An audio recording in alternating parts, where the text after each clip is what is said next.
have an offensive player of the week. You have some big names on that side of the ball. If you're Rick Santos, you need an absolute win today. Bryant won the toss. They defer. UNH is going to have the football first. And so will Rick Santos and these Wildcats. At home, family weekend. There is juice on this campus. Oh, we're so back. Love me some football, man.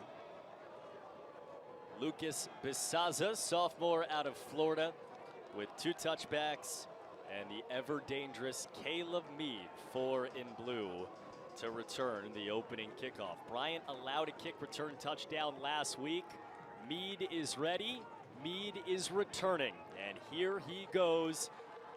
The senior out across the 25-yard line to begin the day for the Wildcats, and our first look today at Seth Morgan and this New Hampshire offense that, as you said, was huge last week. I mean, back to what I told you, Seth put up video game numbers last week. 6 touchdowns, very close to beating Rick Santos's record here at UNH. Now, first conference play, time to see what it's about now. His coach, Rick Santos, said he keeps getting better week after week. From UCF in week 1, Holy Cross victory on the road in week 2, and week 3 against Stonehill. They open in the pistol. Isaac C., the big strong back on the play fake. Under pressure, balls down on the turf, and UNH recovers. Pressure came in quickly, and there is Michael Oddie, the senior preseason all-conference for Bryant. I'll tell you what, this is definitely the key to the game, the pressure of the QB. Seth, throughout this season, hasn't really been sacked yet, hasn't really seen much adversity when it comes to something like that. If you're Bryant's defense, this is what you need to do all game long. Against a UNH front that has been very good, led by Tolu Alajide, the left tackle, Mason Davis, the right tackle, and the center, Dylan Poirier, has been outstanding. Again to throw, again underneath, and pulled in this time by Caleb Burke. First catch for the junior out of Pennsylvania, coming off a career-high 134 a week ago. Yeah, Caleb and Joey Cochran always had really good games last week. You definitely need that progression as well. Still coming up with a 3rd and long, though. 11 yards to get. Opening possession of the day for Seth Morgan, who was 22 of 30 for 387 in the romp over Stonehill last week on this field. Again to throw. Good pocket this time. Down the middle, knocked down, and there is pass interference. Had Colby Ramshaw down the chute, and the big tight end at 6'5" gives UNH a first down. Definitely one thing you always got to see is Seth is doing a great job finding all of his targets. And yeah, right there, Colby Ramshaw has some space to make a play. Try to tackle him, basically. Can't do that. First down. Seth Hunt, the safety, one of the best in the secondary for Bryant, tangled up. That was a focal point. Rick Santos said it to us. They needed to get Colby Ramshaw rolling. The tight ends, as you know, have been such a big part of the history of this program offensively. Think back to last year with Kyle Lukowski. Throughout history, UNH has taken advantage of using tight ends. So it's good to see that Colby's getting some hits. Really good job last week getting a touchdown as well. Rick Santos said, too, they've got to get Isaac Seed the football. They have to establish the run early on. Yet to give it on the ground. That changes now. Seed to the outside, trying to get the edge, and he is slammed down. The greeting from Olatunde Mparu Jr. out of London, England. I'll tell you what, that was a really good open field tackle, but still, Isaac was able to make some yardage. 2nd and short. Isaac's such a really good runner. He's downhill. He's really hard to hit, so definitely got to use him more. Now they throw to him. Dangerous out of the backfield on the catch. Tumble down out to the 45-yard line. Isaac Seed. That is an underrated part of his game for Isaac Seed in the pass game. Definitely. I think he's really good at just, being open, making those kind of flat routes. He's definitely can catch the ball. He's known to run, but definitely he's able to make something happen in the pass game as well. Miles Thomason, who was expected to be one of the bell cows for this UNH group, injured in the opener against UCF, that broken hand. And so it has been Seed, the leading rusher and leading ball carrier, off the right of Seth Morgan. Motion from the tight end, Ramshaw. 3rd down and 5 on the opening drive. Morgan looking underneath. Quick catch, Tomlinson falling down just short of the line to gain. And the first big decision of the afternoon for Rick Santos does not need to happen. They'll move the chains. Tomlinson by inches I'll tell you what, one thing that makes Seth so good is that he goes through his progressions. He almost had Colby Ramshaw, but went with the better option with Logan Tomlinson. Does a real good job getting his wide receivers targets. Seed pushes the pile for a few more. Logan Tomlinson, 5 in blue, transfer from Wesleyan. Caleb Burke, the junior, 8 in blue. Joey Corcoran, 15 in blue. This is a receiving core that has been spread out. Seth Morgan has found all of them throughout the year. They love to go tempo. They slow it up for the first time on the opening drive of the CAA season. Senior out of Pittsburgh, Seth Morgan. Underneath again, back to Tomlinson, turns the corner, twirl down, another New Hampshire first down. I mean, Logan has just been so consistent throughout his time here at UNH, making plays, has really good catching ability, doing such a great job for the Cats right now. And another good start for Seth Morgan.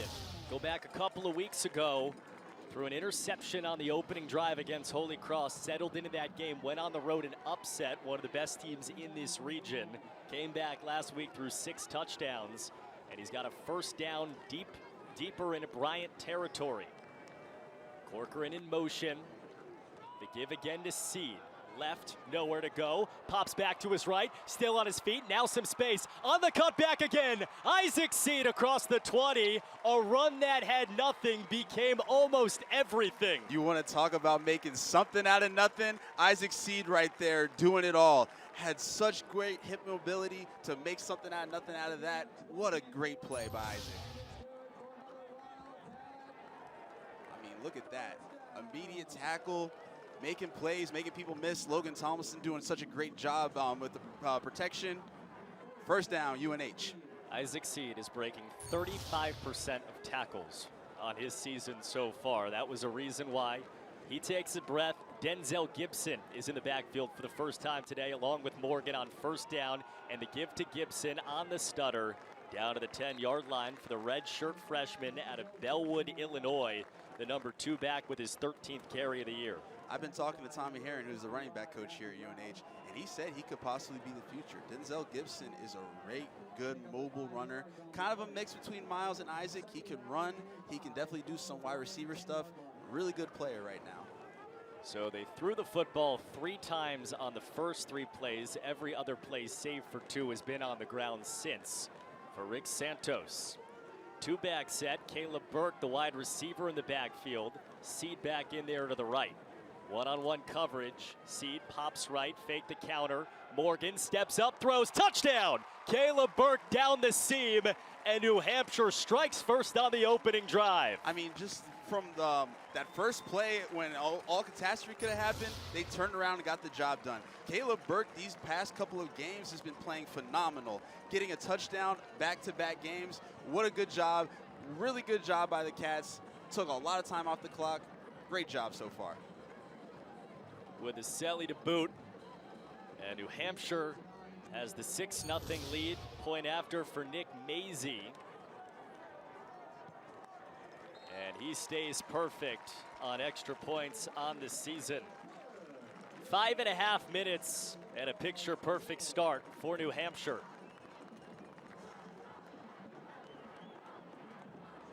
This offense, you know, a year ago was the best offense in the conference for a couple of reasons. A quarterback now at Minnesota, a running back now in the NFL.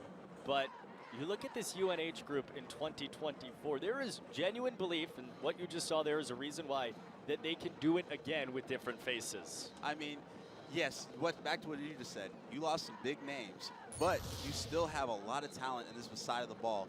Caleb Burke, Joey Corcoran, Logan Tomlinson, Colby Ramshaw, all guys that are a great receiving core. And on top of that, you still have Isaac Seed, who is running the ball phenomenal so far. So yeah, don't get it twisted. These Cats can definitely have something going on the opposite side of the ball.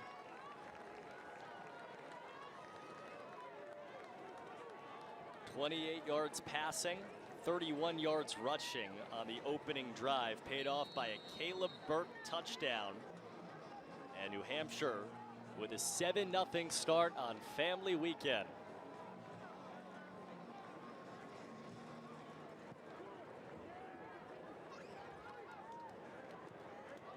That took a New Hampshire bounce. Danger for the moment. And Kadrick Cobbs takes it up the sideline along with C.D. Doby. Field position begins right around the 19 for the Bryant Bulldogs. 1-2 overall. They have immense belief. Hello, Jem. She's having a good family weekend as well. This is a Bryant team facing so much, but including dogs. But you look at Jarrett Guest, Coastal Carolina transfer. The quote from his coach, Chris Merritt, is he's balled out, and I think you agree with that, Evan. Oh, definitely, 100%.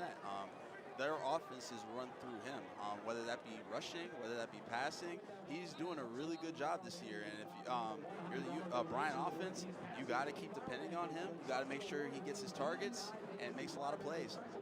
He can run the football. I've seen that quite a bit. As an outstanding receiver, 5 in white on the bottom portion of your screen. Landon Ruggieri, one of the best in program history. That matchup against Noah Stansberry, UNH corner, will be one to watch all day long. The first play of the Bryant day is a toss to the outside, bouncing play on the illusion of a couple of tacklers, and still on their feet with Gary Cooper. The Indiana transfer goes 50 yards from south to north for a gain of a few. Kind of what you just saw from Isaac Seaton. He did exactly that. Cooper did a really good job making people miss and just going up the field. Really good play by this wide receiver so far. It's a very good receiving core. Cooper is a huge part of it. Man that they call a special athlete. Ruggieri and Aldrich Doe, the sophomore, make it up. Fabrice Mukendi is the man in the backfield. One of the FCS leaders in yards after contact, and he has it here. There is contact, but there are no yards. Down towards the line to gain, just got there. I mean, yeah, Fabrice is another running back who definitely can get the ball going. He's a really good north and south runner. First down, Bryant football right now, though. This Bryant team went to Delaware, one of the great FCS programs we have in our sport. Lost 48-17, came back, tight victory over Franklin Pierce. The step down of a level, played Holy Cross very tight last week, but ended up losing by a few touchdowns. Coastal Carolina transfer Jarrett Guest, and there's a flag. First flag of the day. Referee Eric Lewis, umpire Morgan Burks, the headline judge Scott Banks, helped by Michael Snyder, Gregory Mota, Tony Skenga, and Joseph Young.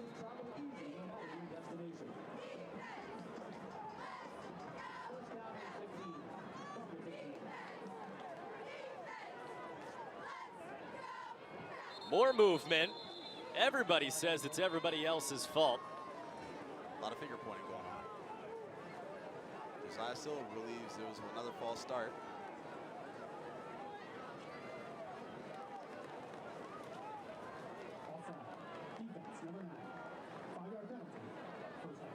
And it goes against Josiah Silver, 8, the captain.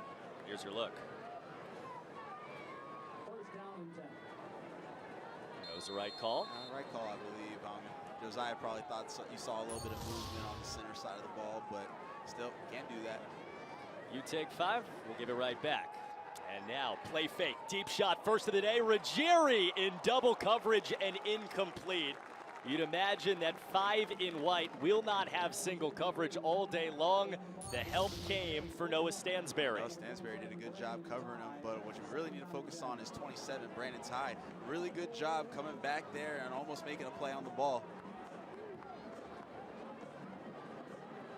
We thought we'd see deep shots. UNH struggled to defend those deep balls a year ago, been a little bit better in 2024. And this is a Bryant team that likes to stretch the field. You got a better experienced secondary this year. Mukendi ran into Wande Owens. The grad transfer from Yale was a captain there. Smart and stoic and hard hitting. And I'll just talk about how experienced the secondary is. A lot of it now is that pickup of Wande Owens from Yale. He has done such a great job, whether that be in coverage or just making open field tackles. Really good player for the Wildcats. And the first third down of the day against New Hampshire, the team and the state. 3rd down and 6 for Bryant, converting at 30% over the first 3 games of their season. One of the bottom ranks in the conference. Jarrett Guest steps up again, threw to nobody. A lot of pressure, a lot of men in the area, and Mark Taglieri couldn't get his head around. It's going to probably be the battle of the third down conversions. Both teams are going to have to make plays when it comes to something like this. A 3 and out, great job by the UNH defense right now, and now it's going to be get the ball back for the Cats.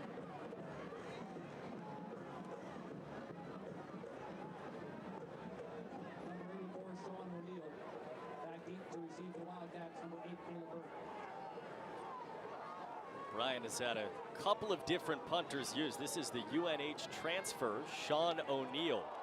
And that ball gets away. O'Neill crushed. That ball's free the race, and it's 2. A safety on a botch snap. So close, but you'll still take the safety. What an interesting play you just saw. It is raining outside. The conditions probably had a factor to that, but safety UNH. This is what happened. O'Neill tried to get there. The race was on. Jackson Downey could not get to the end line in time. But UNH will take it. Does that count as a safety? Yes. Okay, yeah, I'm confused. All right. It's 9-0, we promise. First break of the day, and it's been kind to UNH so far.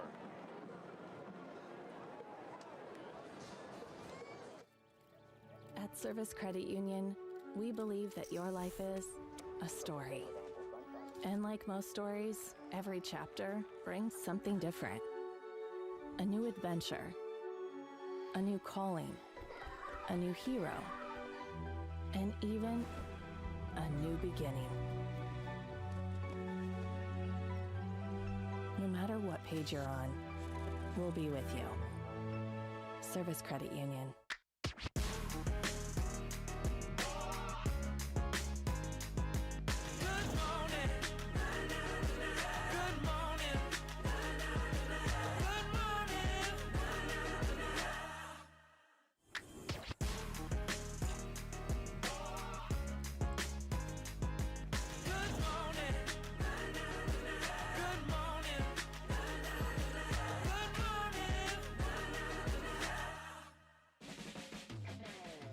We're the team behind your team and your school.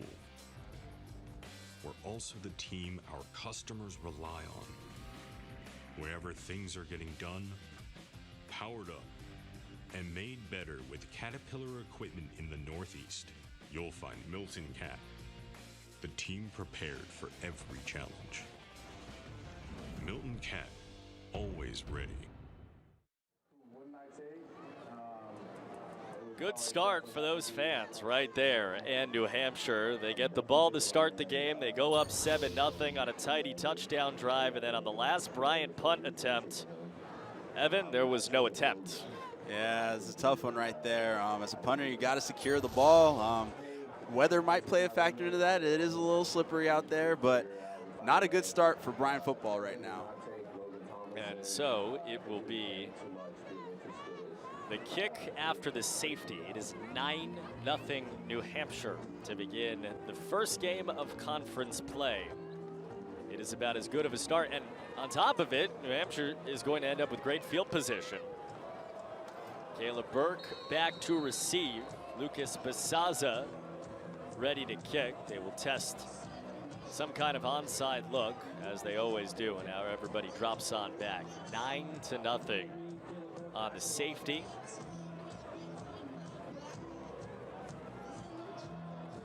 Kick after the safety comes from the 20-yard line from Basaza. Caleb Mead watches it go out of play, and another outstanding opportunity field position-wise for New Hampshire on another kick out of bounds, the 4th of the year from Basaza. It is hard to envision a better start to this game for New Hampshire and a worse start for Bryant. Yeah, everything's falling right for the Wildcats so far right now, but if you're Ricky Santos in this offense, now you just got to keep putting points on the board. Seth just needs to do a good job just finding his targets again, but we'll see what happens. Still a lot of football left in this game.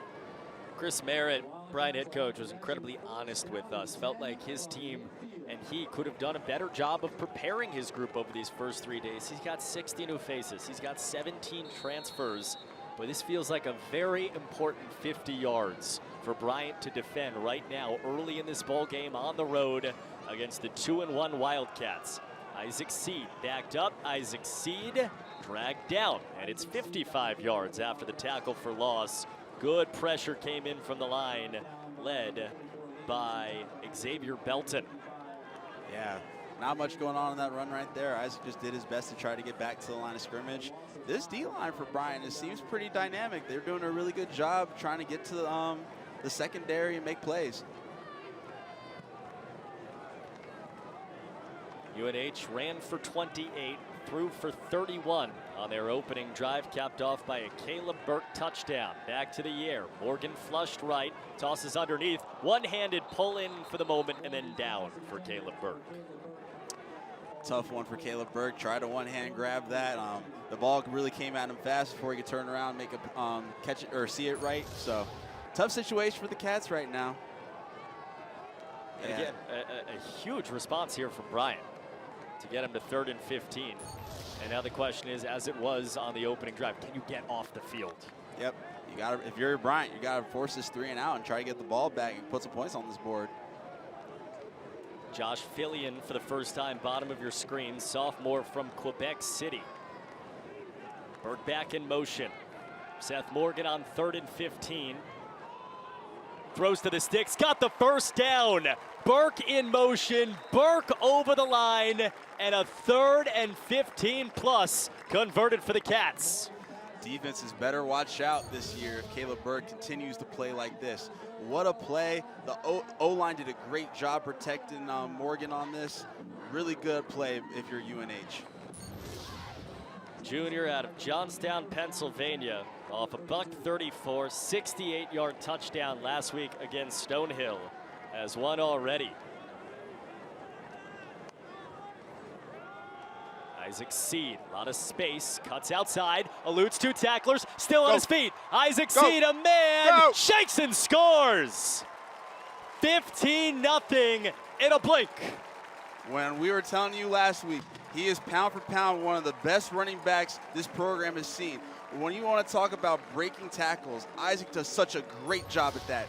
Touchdown for the Cats again. I mean, just making people miss, won't be denied. Such a good job with his balance. Touchdown for the Cats.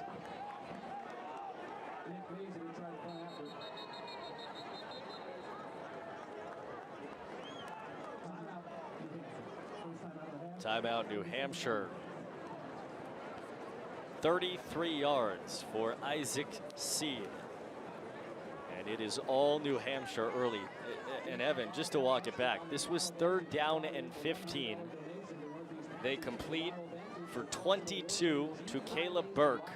And then that man right there finishes it off. This is what has happened over the last few weeks. And back to what you just said, ladies and gentlemen, it's not easy to convert on a 3rd and 15. The ability to do that and then make a play like that, that's what you want to see if you're UNH. Your offense is just, throughout these couple of games, have just been putting numbers up. They're doing such a great job. And if Isaac Seed is running like this all season long, they're in good hands. And they're going to go for 2, it looks like, here to get to 17 at a 15-0 lead. Seed in the backfield. Morgan back out there. So the timeout was to go for this. And Morgan, quick flip up, 2-point near the line. Got it. Colby Ramshaw had enough. 17-0.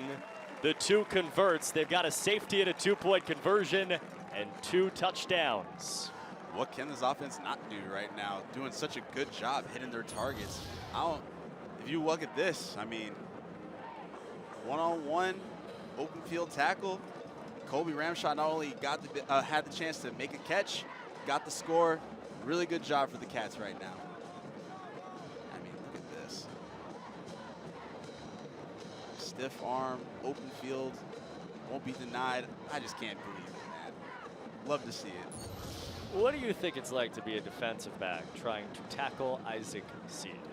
Well, one, they're probably thinking, how am I going to tackle him? A lot of it is probably going to try to tackle him, try to get his ankles, hope he trips. but you don't want to stiff arm from Isaac Seed. I mean, the guy can squat 600 pounds. He can bench 400 pounds. He's not someone you want to see running at you fast. I'll tell you that. How many guys during your time in UNH could get to 600 and 400 of those? Non-linemen. Not too many. Definitely wasn't me in my time, I'll tell you that. I stopped at 500 real quick. Oh, you were too fast. Fast isn't a word to describe me. CD Doby on his feet on the return. Owens trying to drag him backwards, and then he goes down out to the 29-yard line for Bryant. And at 17-0, it will be Bryant who needs the answer when we return. All UNH in the first 10 minutes today.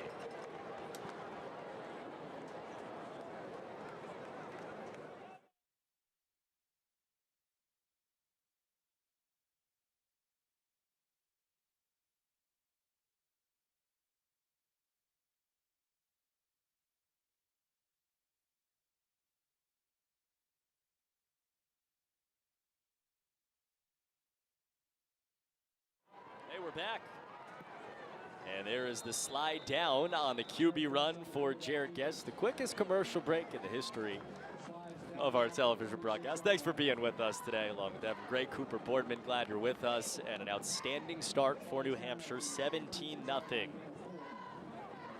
And now Jared Guest and Bryant. You know, we talked with head coach Chris Merritt in year number 6 for this Bryant team. He talked so much about the early goings of their season. A 1-2 start for this team. And another penalty right before the snap. Another false start against Bryant in all likelihood. And Chris Merritt was honest. You know, he said, we've been punched in the mouth early in the season. And I just wonder, you have been on these sidelines. You know what this is like. If you're Bryant, where do you go here mentally? Well, I think all of it is preparation. And back to what the coach said, you came off a few hard losses, but you're playing Delaware, who's been a powerhouse in the FCS, and you're playing Holy Cross, who for the past couple of years has been really good in this league. So you definitely got to be prepared and come ready to play, especially in CAA football now. These flags and penalties are just a little unacceptable if you're Bryant offense. Wants Ruggieri, pass double coverage. Ruggieri running under it, and he's got it. Landon Ruggieri's first catch of the day goes for more than 50. Man, I tell you what, you give a Guest enough time, he'll make a play happen. Ruggieri, double covered almost, was able to break past that, go by Noah Stansberry, and make a great play. Look at that ball. That ball was in the air, and for a moment you thought there was no chance Ruggieri was going to get there. That is one of the best receivers in FCS football, and he pulls it in. First joy of the day really for Bryant. Now Mukendi takes a hit but gets inside the 10-yard line. Landon Ruggieri, senior out of Yorktown Heights, New York, came in as a scout team walk-on guy. Chris Merritt and him had a conversation at the end of his first year where Landon asked him, hey, what do I have to do to get past this all-conference receiver ahead of me? And Chris Merritt laughed a little bit and said, well, you got to do what he does. You got to get the contested catches. You got to make 50-50 balls, 80-20 balls. And he has quite literally done that to the tune of an all-conference receiver. He has been their best target. I mean, I tell you what, you love a story like that. Former walk-on now making an impact like this on the team. Back to him, and that time knocked down. Great coverage by Noah Stansberry. We talked about it off the top. That's the battle all day long. Oh, yeah. Noah's going to be on him all day.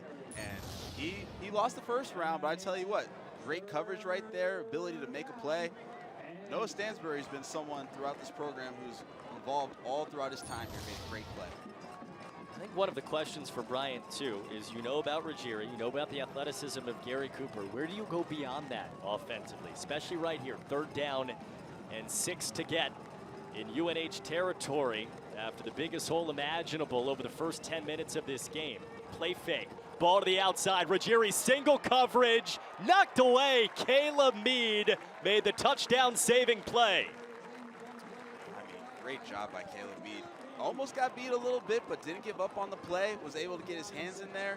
really good job breaking up that pass.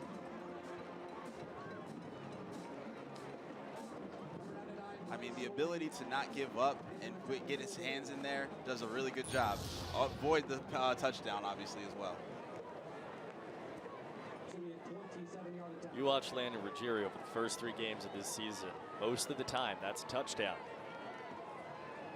And now, the field goal is good. And Bryce Soley puts Bryant on the board. So they get the ball. The Ruggieri long hookup gets them deep into the red zone. They pay it off for 3.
Just for a moment, imagine what it's like to be the Bryant Bulldogs. They are in their 4th conference in 4 years.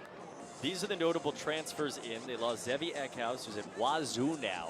They have 17 incoming transfers, as head coach Chris Merritt and a screaming sideline had to say. You know, they got 60 new faces in this program. This is not easy. They've just gone down, gotten 3. I mean, the way the transfer portal is, you can kind of get your cream of the crop with a lot of it, but it comes with its pros and cons. You have a bunch of new faces. Who are going to be your leaders? Who's going to take over? So it's a price you pay, but you got to see if it pays off. I mean, they got a great quarterback out of the portal, so there's definitely some positives, but trying to make an impact and find out who can lead your team is another thing. You made this point off the top. There are 2 sides to this coin, as Bryant checks the onside ability and then pulls back again. There are 2 sides to this. Yes, all of the transfers are hard, and you don't know what you're going to get. You got to build chemistry, but you also don't know what you're going to get, and you have the ability to play big and play well. As Caleb Mead, the ever-dangerous return man, back out there. Mead with some space and a crease, and finally dragged down to the 35-yard line. He keeps doing that. Mark my words, he's going to return one of these times. Such a great job in the special teams. UNH has always found the ability to do that. And Caleb Mead, man, I know he's on the defensive side of the ball, but he might have some offensive power too. He does such a great job running with the ball. So this game has gone 59-yard drive, finished off by a Caleb Burke touchdown, a safety on a missed catch on a punt that gave UNH a 9-0 lead, then the touchdown by Isaac Seed, a 2-point conversion, and then the Bryant field goal. UNH's 3rd drive begins with the handoff to Seed. He's been bouncing it outside consistently, and he gets 3, went the long way. I mean, back to what I was telling you, Isaac Seed, like, he's a north and south runner, but his ability to kind of break away and shed off arm tackles is truly impressive right there. His stiff arm ability is crazy, honestly, too. Already over 70 yards. There are 2 minutes to go in the first quarter. Isaac Seed stays in the pistol. He's taken 1 play off all day long. Motion Peyton Strickland across the formation. Play fake, stand in the pocket, Morgan, outside again, in stride again for Caleb Burke. He has been the man to find early on for Seth Morgan. Like I said, this is truly what you want to see for UNH offense. I mean, Colton, all the targets that Seth has been able to make, this offense is really dangerous. You need to watch out, especially if Caleb Burke can keep this up. Reminded me a lot of Neil O'Connor, honestly, just the ability to make plays, get open. Another old wide receiver at UNH that just had the ability to always find a way to be open. UNH lost the quarterback between last year and this, but their top three receivers, Tomlinson, Burke, and Corcoran, all returning. There's Corcoran in motion. Denzel Gibson out of the backfield, another play fake. Morgan steps up underneath into traffic, and a nice reel-in job by Gibson, the redshirt freshman. I mean, great tackle right there. Good job by Denzel to be able to be open and make a play. If you're a Bryant defense, you need to find a way to stop something out of this UNH offense. I mean, whether it be running or these passing options, you need to find a way to stop something. Because right now, UNH has all the momentum in the world right now. 9 yards per play for UNH to start the afternoon. That ain't all that bad, huh? Almost a first down every play. 2nd down and 6. Single coverage Corcoran, bottom of your screen. Another play action, bootleg left. Long toss outside, Ramshaw had it broken up. Good play by Colin Elliott, the 5th-year starter. I tell you what, the play was there. Seems like there's a flag, but really good job by Colin breaking up that pass.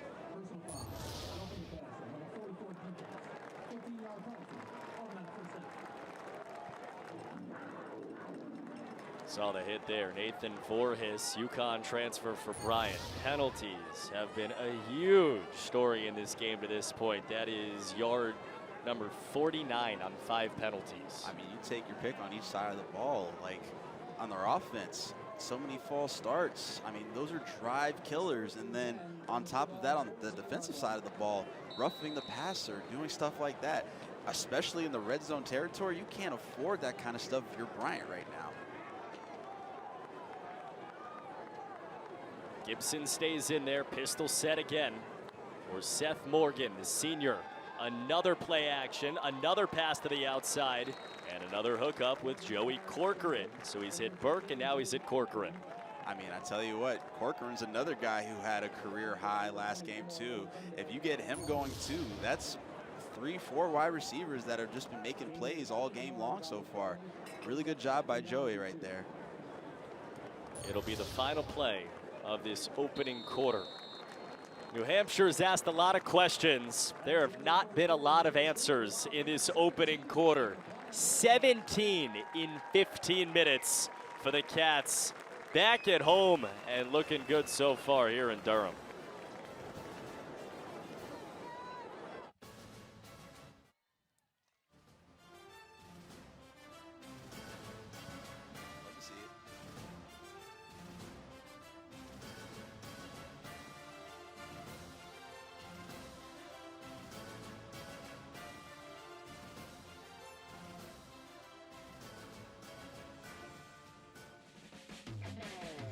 We're the team behind your team and your school.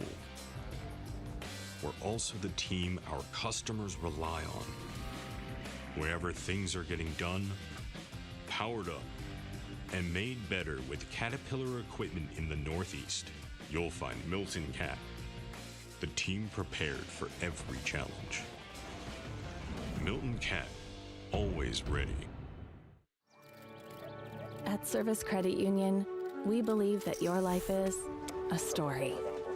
And like most stories, every chapter brings something different. A new adventure, a new calling, a new hero, and even a new beginning. No matter what page you're on, we'll be with you. Service Credit Union. Energy is about more than just keeping the lights on. It's about living life.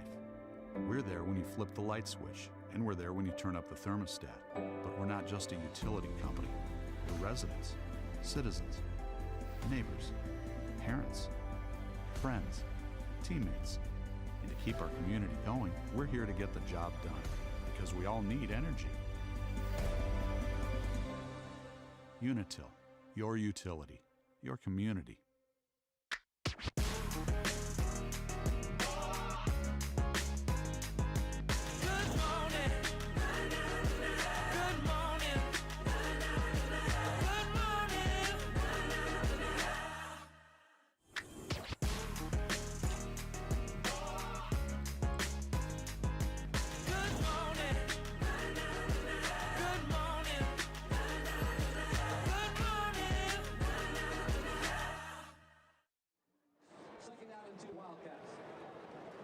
Second quarter starts now. First quarter, all UNH, 17-3 against Bryant. And it's second down and 3 inside the 10-yard line for Seth Morgan and this offense. Denzel Gibson is the back, the play fake, the toss, and another easy touchdown. Quick toss to the outside, and Dylan Evans pulls it in. And UNH is 23. I mean, you love to see that kind of stuff. Even the celebration is good. All momentum UNH thus far. I mean, look at this play right here. Ability to fake the run, get open there in the spaces, making everybody think it's a run. Really good job by this offense right now. Drew Danson, that is, on the far side for UNH. They've gotten everybody early on, and they have 24 in the first quarter plus of this game.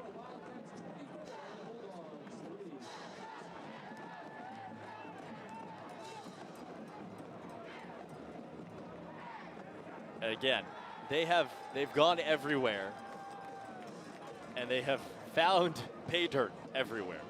I mean, at this point, it doesn't matter who's out there. Everybody can has the ability to make a play.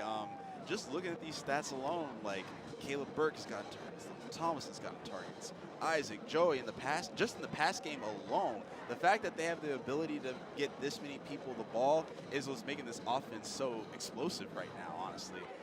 24 points. And the second quarter just started.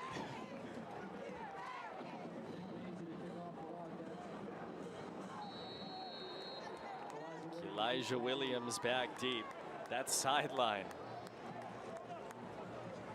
They hung last week on Stonehill 45 after a rock fight on the road in Worcester against Holy Cross. And another big drive coming for Bryant. Elijah Williams in need of something in the return game, and nowhere to go once again out across the 20-yard line. It's not been a bad offensive day for Bryant despite the 3 on the board. I mean, you're definitely right, but again, if you're this Bryant offense, we got to start actually be counted by sevens now. It's still got a playing ball game left going on, but 24-3, you got to make something happen really fast. Chris Merritt said we haven't put together more than half a game yet. They didn't put it together in the opening quarter. Jared Guess and this offense.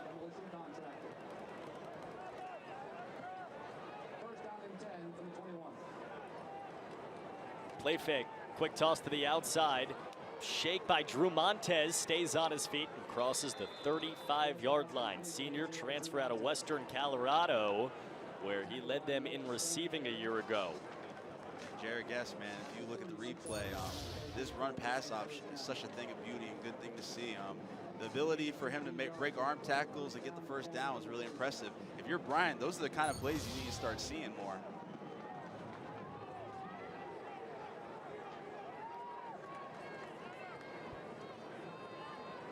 Santino Harper in motion off the empty set, steps up, finds Harper on a bounce. That ball was live. And another pass behind the sticks for Bryant. This has also been consistent. Second down and 10. I guess they ruled it incomplete in the end. But just not a lot of places to go. Yeah, really nothing really there. Guess didn't really get a chance to get the ball on him, but he was facing pressure the entire time. It's hard to make plays like that when you're looking at constant pressure. This UNH defense that started the year against UCF on the road allowed a big number. Again, FBS, Big 12 opponent, whole different deal. Now they'll check whether that was a backwards pass or incomplete. They did mark a loss of 5 yards there.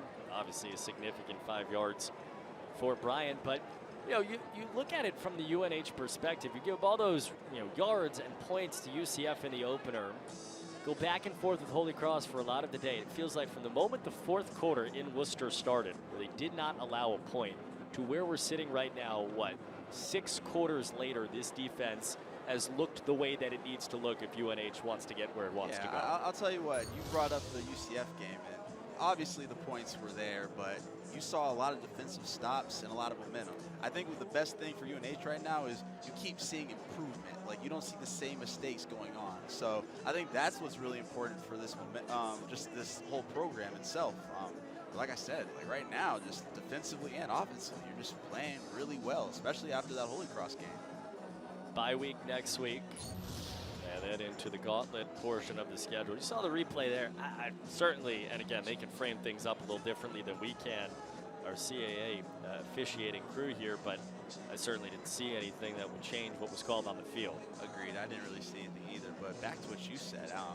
Obviously, after this week, they get a bye, but Josiah, when I talk to some of the guys on the team, they say after that, it's just a gauntlet. You got Harvard, Elon, Rhode Island, Villanova. The CAA is one of the best conferences of FCS for a reason, just because of the talent you play. But on top of that, you're having an off-conference game with Harvard too. Well, that's, you know, we saw this last year with UNH. You can go 500 in conference play just like that. 2 overtime losses, a loss by 4 points. Trying to get back to the postseason again. Here's your look. This is it's a significant 5 yards for Bryant here that we're talking about. Oh, 100%. 5 yards doesn't seem like a lot, but this entire game, Bryant seems to keep finding himself in second 15, third 15. For offensively, especially when things aren't working, that's just a situation you don't want to be in over and over again. You've been in these huddles, you know, for Bryant here, and you're down 21 points, and it's been ugly early. First the call.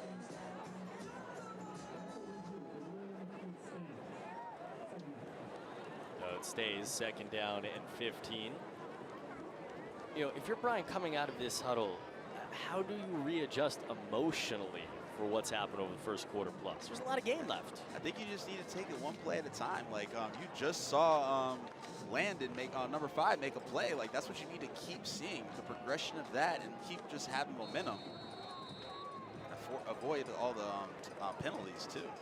Jerry, top of your screen, second down and 15. Jerry versus Noah Stansberry. Ty walking over on safety help. And second down and 15 for Jarrett Guess. Grad transfer from Coastal Carolina. Throws underneath, down the middle, spinning catch by Drew Montez. And he gets back to the original line of scrimmage. Third down and 10 or so for Bryant. It is early for 4-down territory, but starting to be in the neighborhood.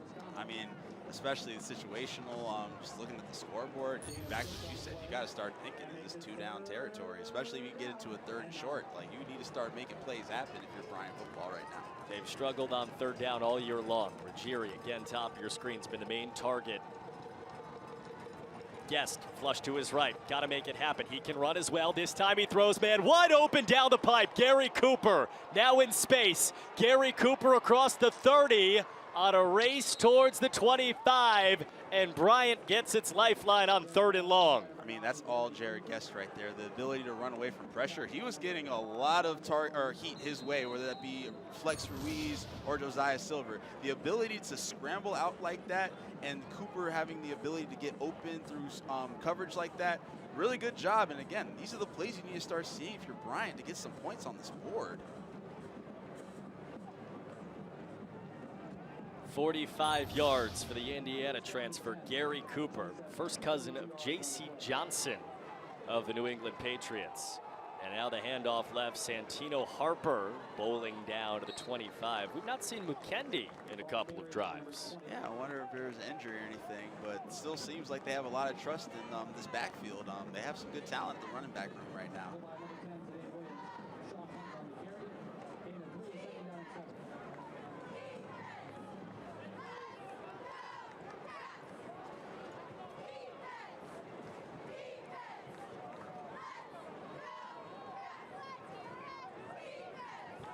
Second down, manageable.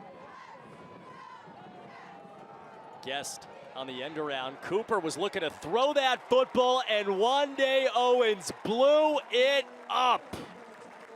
Yeah, as you can see right there, it looked like they were trying to set up some kind of trick play that just took way too long to develop, and Wande Owens snuffed that out real quick. As you can see, he got there immediately, had Jared Guest hit the floor really hard, not being able to tackle, but I mean, geez, what a good play by Wande. That is the smartest man in the room. Oh yeah, no debate there. No offense to everybody else out there, but now the Yale transfer, third down and everything for Bryant now. Ruggieri in motion, Caleb Meade following him. And again, Guest set up the screen and a quick toss left. Mukendi off the sideline and across the 30-yard line. So 4th down and 13, far too long to try the field goal, at least from what Bryce Soley has hit from to this point. We'll see what happens here. Maybe Soley's going to give this a shot. yeah, it looks like they're having the field goal unit come out there. It's Jimmy O'Brien, so he's going to attempt his first field goal of the year. Soley has hit from 19 and 23. O'Brien has not attempted a field goal on the year.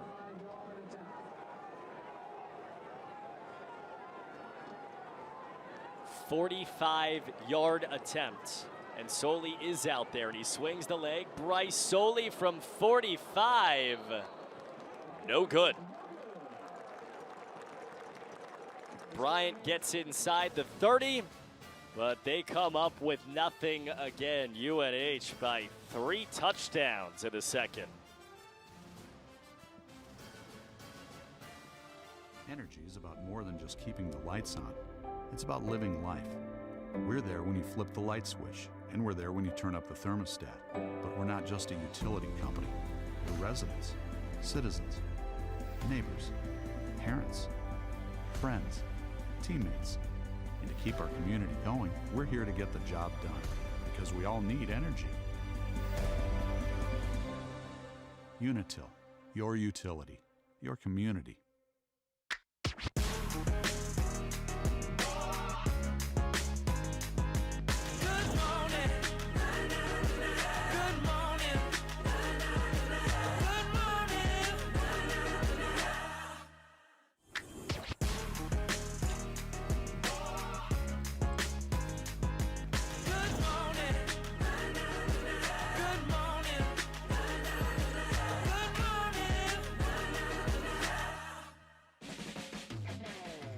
We're the team behind your team and your school.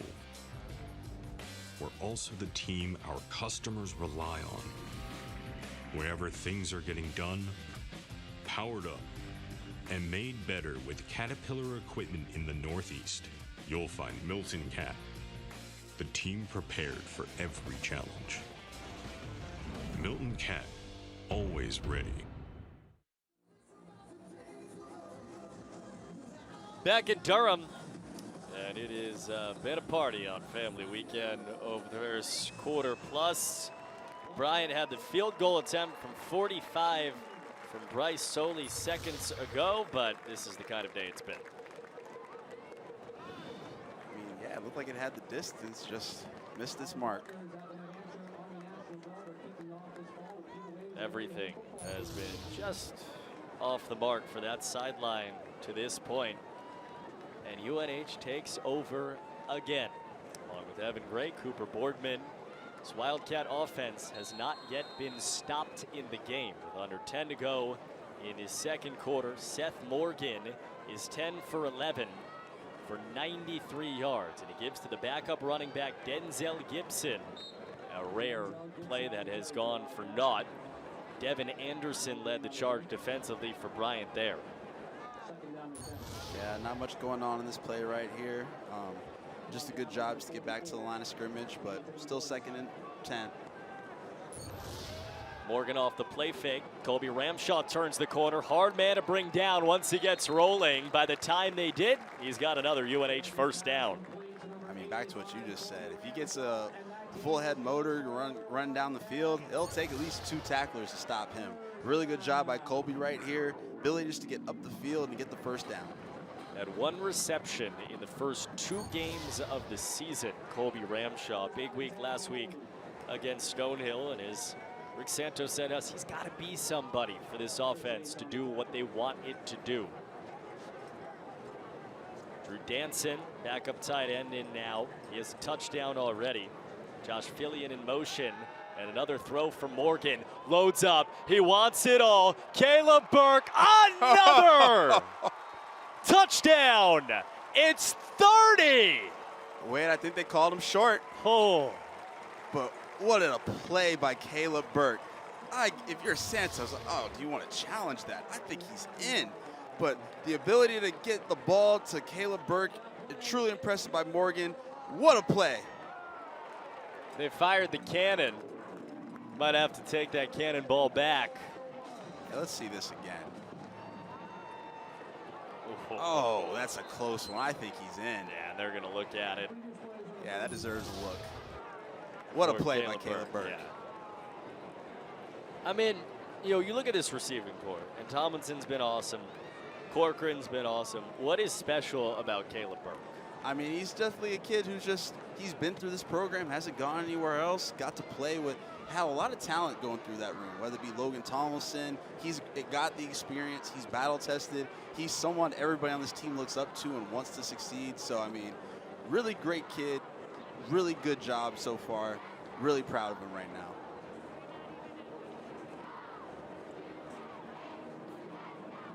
$60 yards to get to pay dirt. It's called 59.5 for right now. And once again, Eric Lewis will look at it. It will either be the second touchdown of the day for Caleb Burke. That from Chris Yates, was it enough? I don't know, man. It looked like his knee was down, but as you can see, he's trying to extend. Look, right? Yeah.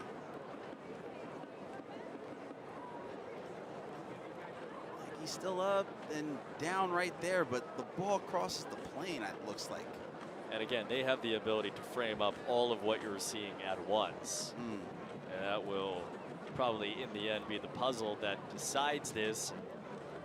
For UNH, either it will be 30 points, 100%, or it will be the ball inside the 1 yard line of Bryant. And they have diced in every way imaginable for Seth Morgan. And hey, if you're UNH, either outcome is a win-win. A ball on the 1, you like to see that if you're an offense. But, man, everything's rolling for UNH right now. 12 for 13 for 164 yards for Seth Morgan. 59 yards there to Caleb Burke. And it is, again, just for this team offensively, we'll see. No touchdown, first down and goal. Just a 59-yard hookup. Tough one, but I tell you what, great play by Caleb Burke regardless. Looks like a man hunting a touchdown. Looking crazy with the earrings on. I gotta tell him that next time I see you. What a play, though. Look good, play good. Denzel Gibson, the backfield, 1 yard to get. For UNH, there's just this sense of inevitability offensively right now. Morgan rolling left. Options flushed off. Morgan takes it himself, flagged down behind the play. We'll find out if this stays for 6. I mean, as you can see, a really good job trying to get there and get a touchdown, but yep, looks like it's coming back. And how about that? And so, the call that did not allow Caleb Burke into the end zone looms gigantic right now. I might have jinxed it saying it's a win-win either way, but yeah, you hate to see that. And again, penalties are such a factor when it comes to a game like this. Yeah. Tight, right side of the screen. But yeah, holding right there. But yeah, if you're UNH now, what do you do?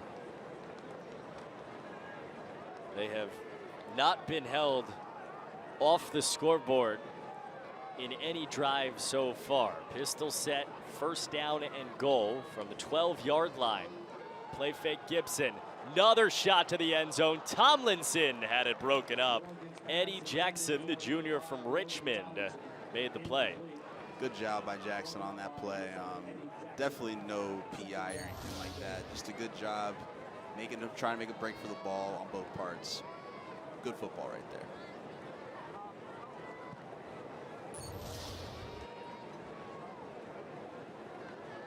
Morgan with just his second incompletion of the afternoon. He's gone for $164 and 2 touchdowns. They spread it out with trips. Gibson is outside. Tomlinson motions out of the backfield to go empty. Seth Morgan down the middle, easy again. Logan Tomlinson gets on the board. He and Burke each have 1, and there is 30. Yep, finally happened some kind of way, but back to what you just said, it's just amazing how awesome it is to see so many targets Seth is throwing. I mean, Logan right here, slant up the field, great job making the play, good job catching the ball, moving up the field, touchdown for the Cats again.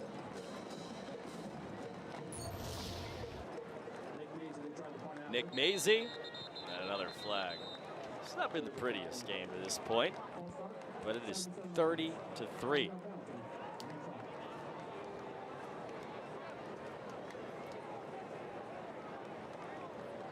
Mazie's kick, for the record, would have been good for Rick Santos. There's the head coach. He's up 27 points, and can't repeat what he just said.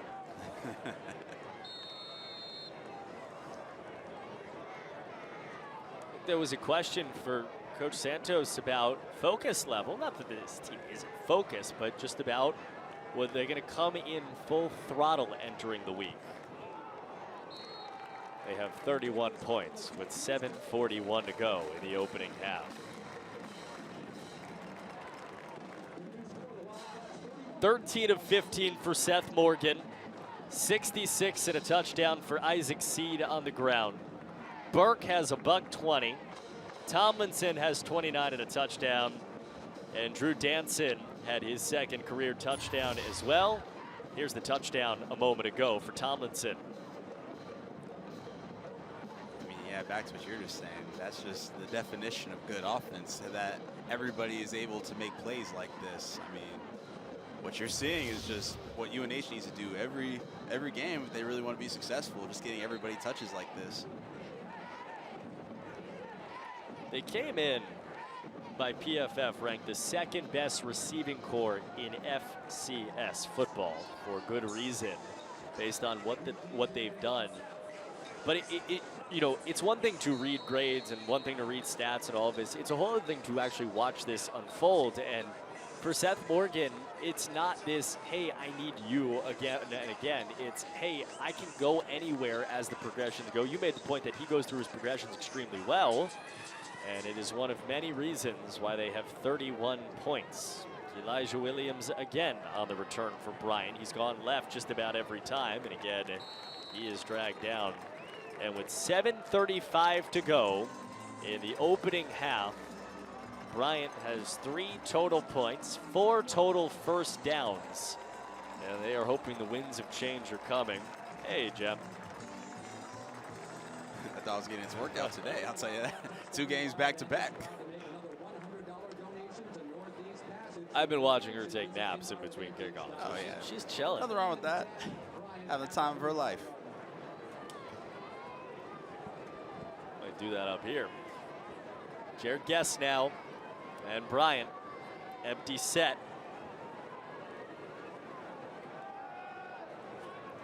And short of Mukendi. They have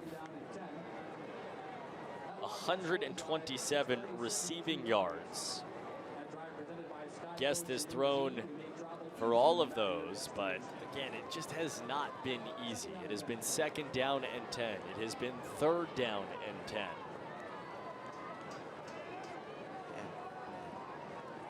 Back to what you said, it just doesn't seem like they can make the plays. They have the ability, but they just can't execute and finish when it matters. Guest under pressure, got to the outside, puts his foot in the ground, flips it underneath, and gets himself a short gain on the check down to Mark Taglieri Jr., their top tight end target. Senior out of Fort Myers. I mean, back to this play again. He has the ability to make a play, but it seems like it's an uphill battle right now for him. There's a question. 7 to go in the second quarter. Are you at the point where you're going for it on fourth down here, if you get there? I mean, at this point, I mean, you still have so much football left. Just keep punting the ball to an offense that is yet to punt to you. I mean, what do you want to do? And UNH has done such a good job having time possession, too. Got it to the outside. Mukendi was all alone. They won't find out about fourth down. Fabrice Mukendi for 15 plus and a big third down conversion. This might have been the third or fourth time Guest has tried to check it down to his running back and hasn't been able to make it. But on this play you see right here, 15 had the ability to be open and caught the UNH defense lacking. Good job so far. First down. It's a Bryant offensive line that has done a good job this season. Right and left guards, John Fadgley and Anthony Perez. Candy that time nowhere to go. Fadgley on 127 pass blocking snaps had not allowed a pressure coming into the day. Perez the same on 100 pass blocking snaps. I mean, yeah, look at that play right there. They did such a good job. I mean, I think if you're Bryant, you got to try to just keep establishing the run game more. Make this defense think about it and start getting to these 2nd and 3 short kind of situations where you have time to room to wiggle a little bit instead of these 3rd and 15s. QB run, Guest to the outside, and Jared Guest dancing his way for another Bryant first down. Best looking string of plays to this point. Oh, 100% right now. Guest, again, he has the ability to get the ball, make the ball happen with his hands, whether it be throwing the ball too.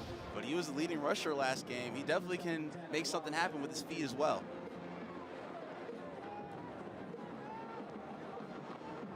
Jared Guest out of Marietta, Georgia. Same county as Justin Fields, transferred high schools to go play his high school ball, got him to Coastal Carolina. And now at Bryant for his grad year. Loading up, Ruggieri open, and he has one for Bryant. Landon Ruggieri doing what he does. What a play by Ruggieri right there. And as you can see, like, that's what happens when you get your playmaker the ball. The ability to make a touchdown like that is impressive, but it seems like there's a flag on UNH, so that touchdown will still stand. I mean, look at that ball. I mean, if you're UNH defense, how do you let the best wide receiver on that team that open? But really good job so far, and that's the answer Bryant needed this entire game. 59 yards, roughing the passer afterwards.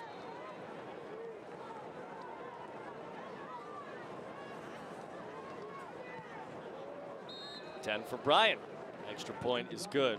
10 minutes down in his second quarter.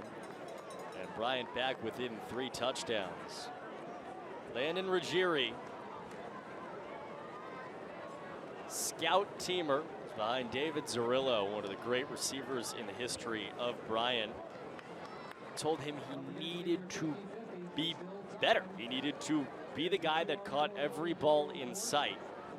It is one thing to say it. It is a completely other thing to do it. Former walk-on has become, a guy that in all likelihood will be first team all conference, or at least should be, based on what we've seen so far. He's definitely in conversation for that, and back to what you said, a lot of what the successful thing you see of Bryant doing right now is because of him. I mean, he's had at least 2 plays of over 30 yards right now. I mean, if you're Bryant, you just got to keep building out that momentum right now.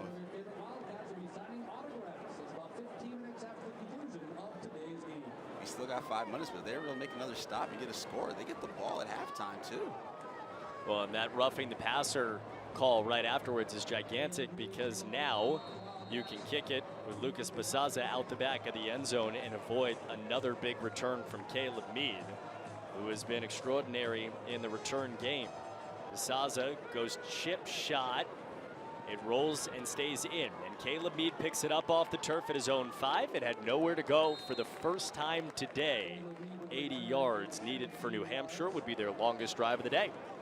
Yeah, interesting play call right there, but still just pulled up right around the 20. I mean, now you got to see if you're able to stop this pretty explosive offense right now if you're Bryant.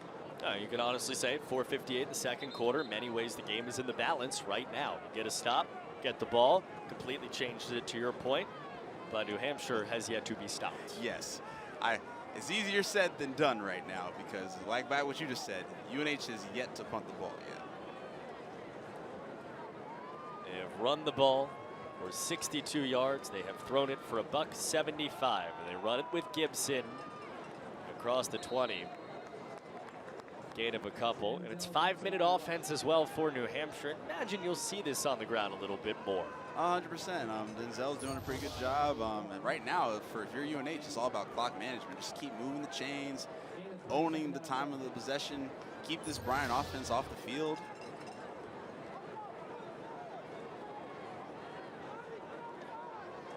Noah Cundiff, one of the reserve wide receivers just above the top of your screen, is in the game. Morgan looked to him first, now goes down the right sideline and has Tomlinson alone. Logan Tomlinson has a touchdown and now a big gainer. Across the 30, pick up a 50+ again. I mean, you just have to see the broken coverage. He was wide open and had plenty of space to move. What a good play by Logan right now. What a throw by Seth as well. That is just crazy that he could be that open and have the ability to get up the field like that. 14 out of 16, over 200 yards in the first half for Seth Morgan. They have scored a touchdown on every single drive because of plays like this. Yeah, broken coverage. You just can't let someone as good as Logan Tomlinson have that much space to make a play like that. Off the play fake, outside Tomlinson, one-on-one, he beats the one. Tomlinson to the outside, and another New Hampshire first down. I mean, I was bringing it up before. If you're Bryant, you got to stop something, whether that be the pass game or the run game, because right now UNH is doing it all. Logan Tomlinson, again, off of a huge play, is able to make a first down catch again. Double-digit yards per play.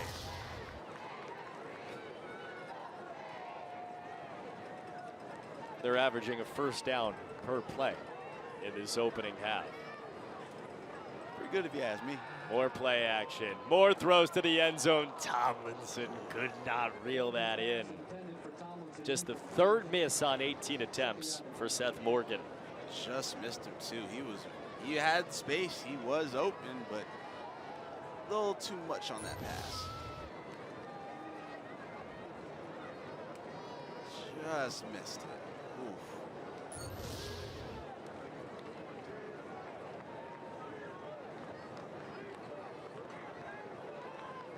Seth Morgan went 17 out of 22. Not for big yardage, but made the plays he needed to down the stretch against Holy Cross to beat them by 1 a couple of weeks ago. Throwing again to the end zone this time, and again, just high. Corcoran tried to one-hand it backside. Just missed him too in another situation where it could have gone UNH's way, but just missed the hands of Joey Corcoran over there. Just missed it. Oh, that hurt too.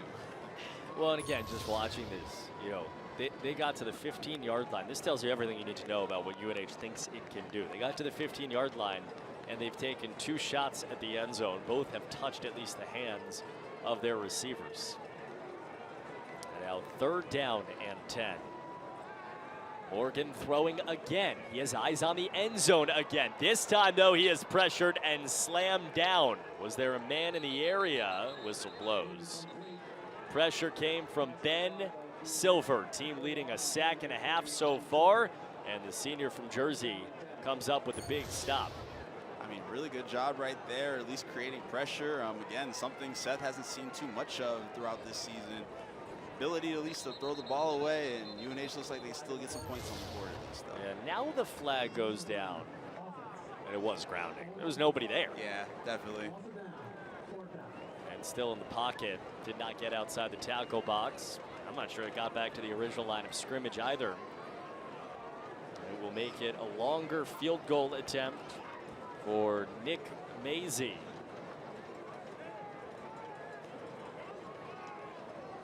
Mazie has hit from 38 and 44. This is from 39 to keep UNH perfect on scoring drives on the afternoon.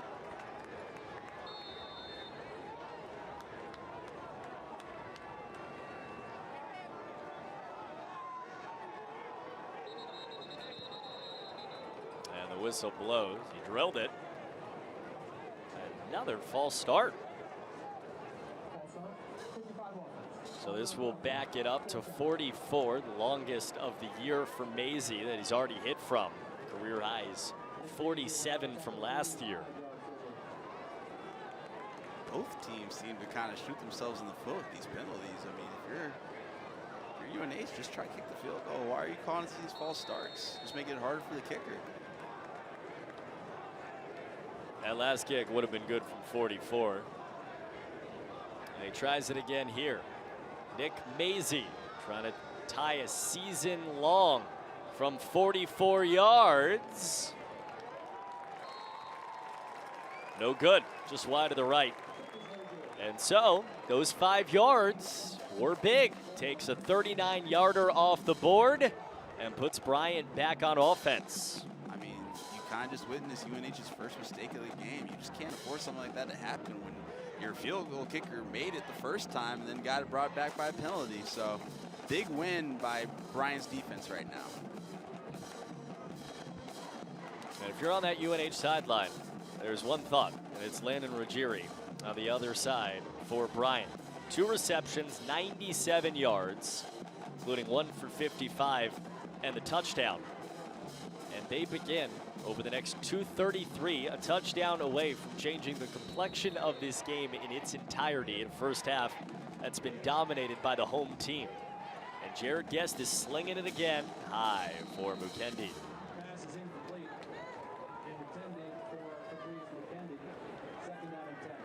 Looked like it was some sort of screen or some type of action to get number 15 Fabrice the ball, but just missed him out there. Yeah, but as you can see, a screen just missed him. Again, Jared Guest has, generally speaking, had time. You know, this is a New Hampshire defense that's top 20 in pressure rate in FCS over the first 3 weeks. It has not been the pocket collapsing. Not yet really run the ball, though. And Mukendi had nothing there. D-line was there, then Ryan Toscano, graduate student from New Hampshire, finished it off. Yeah, back to what you said.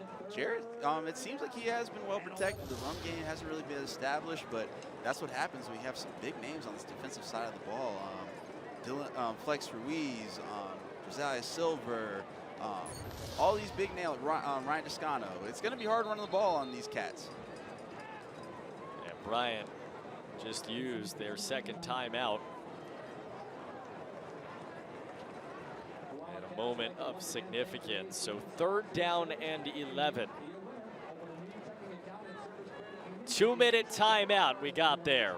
So 31 for New Hampshire, 10 for Bryant, and a big 3rd down coming up.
Out of the 2-minute timeout, 3rd down and 11 for those Bryant Bulldogs.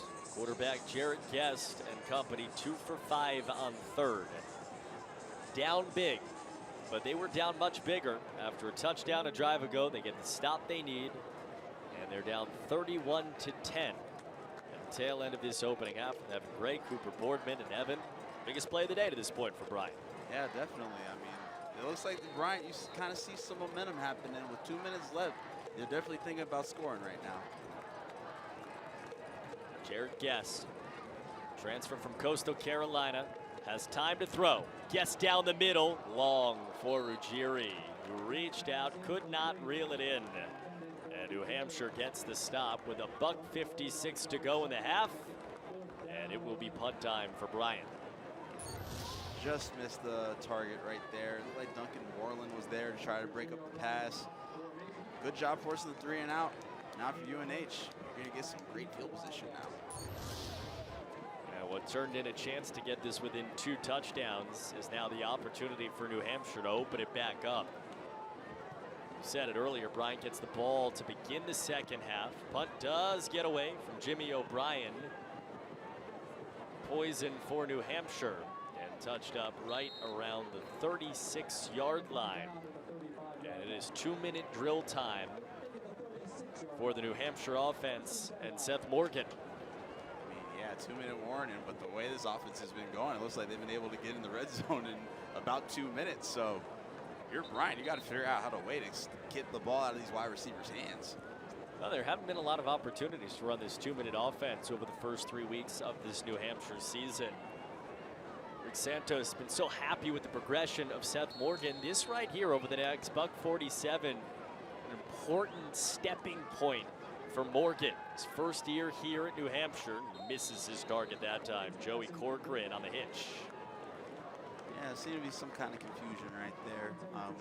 Passed the ball and looked like the wide receiver wasn't able to see it through, but still second and short. Back what you said though, like this is definitely a test for him. He's been improving every single game, so it's really important to see how he handles this 2-minute situation. These were the spots where Max Brosmer excelled. Pressure again, had to hold that one and stuck it to his hands before the sack came. Nathan Voorhis, the UConn transfer. And Bryant uses their timeout. I mean, I tell you what, again, Seth hasn't been one that's been sacked too many times this season, but Bryant did a great job getting to him right there. And now about you said, a 3rd and long, they call a timeout. Now they're trying to preserve the time and try to make something happen if they can force this 3 and out.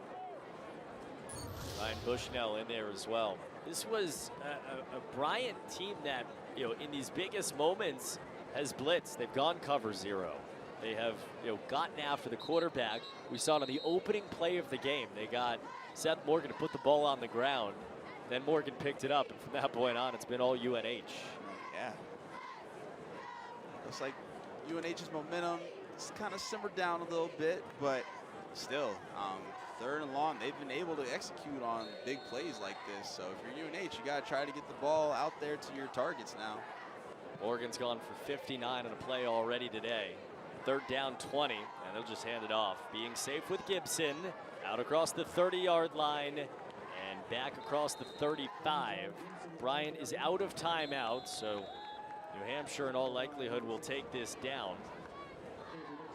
Or Bryant does now use their last timeout. So $1:21 to go in the second quarter. It freezes there. Bryant will have one last chance after this tackle. Yeah, I think if you're UNH, that's a smart decision. Just try to run the clock out as much as possible. Try to, at least with the run, you kind of move the ball up the field, and you have the ability to punt. Just do your best to stop from scoring. And you know what? For the second time in the last couple of minutes, Bryant will have their opportunity. Down by 21, but again, get back within a couple of touchdowns, which the way this game began at 31-3, if you were to say to Bryant they were going to score the last 2 touchdowns of the half, they would have taken that and sprinted to the locker room. They put Ruggieri back deep to return. He's not returned to punt this season. Tells you about the big play needed Sean Lehane. Oh, they faked fake. it. Lehane the No other way. way. Lahane's got the first down. A flag is And he's down. fast. Lahane's still up, and he's across the 25-yard line. But a flag is down. Are they going to bring back the joy? Oh. I think they're calling that on 44.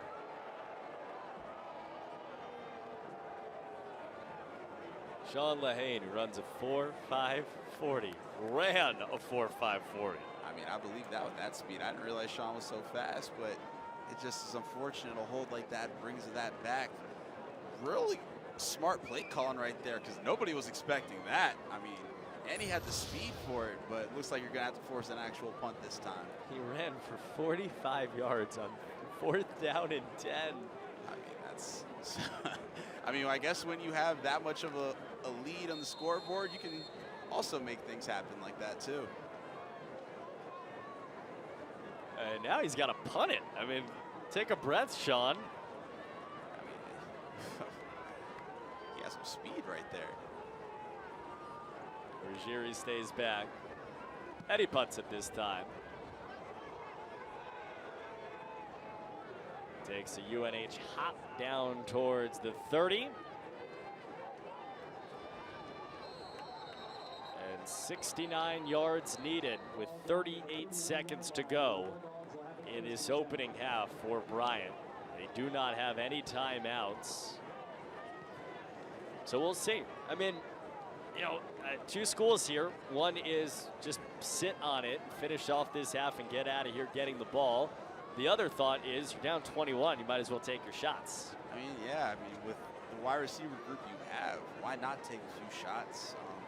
38 seconds, if you get one play and try to make at least a field goal happen, you can get some momentum into halftime as well. Cooper and Ruggieri top of your screen. Doe bottom of your screen. And Guest throwing and taking that shot for Cooper. Fell down. Good coverage again by the UNH defensive backs. Noah Stansberry was there with safety help from Ty. I mean, those two are doing a really good job covering these guys.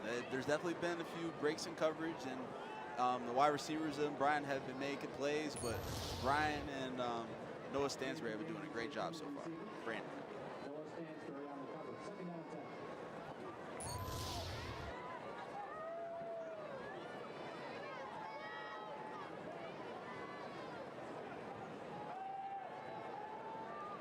Second down and long. Guest twirling. Space to his right. Uncorks one through the hands of Doe and out of play. Diving attempt from Stansberry nearly had him on the pick. 25 seconds, and Bryant is not hanging out with these final few plays of the first half. Definitely understand, too, just trying to make something happen. He had the wide receiver out there, just fell a little behind number 8 on that play. Now, for Bryant's third down, 25 seconds left. What do you do next?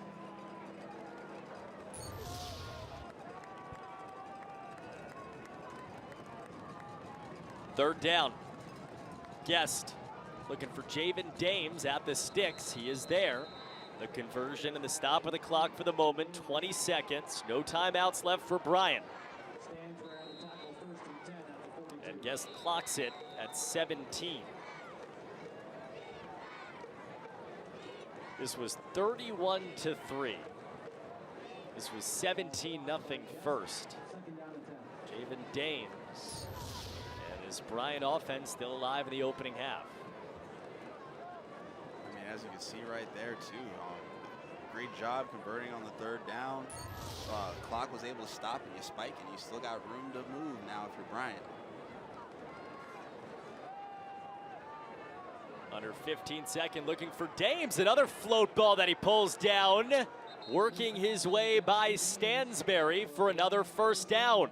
Yeah, it looked like Stansberry tripped up there, which left the wide receiver wide open. And again, another play where you get to move the ball, you get a first down, and you still have some time to make something happen.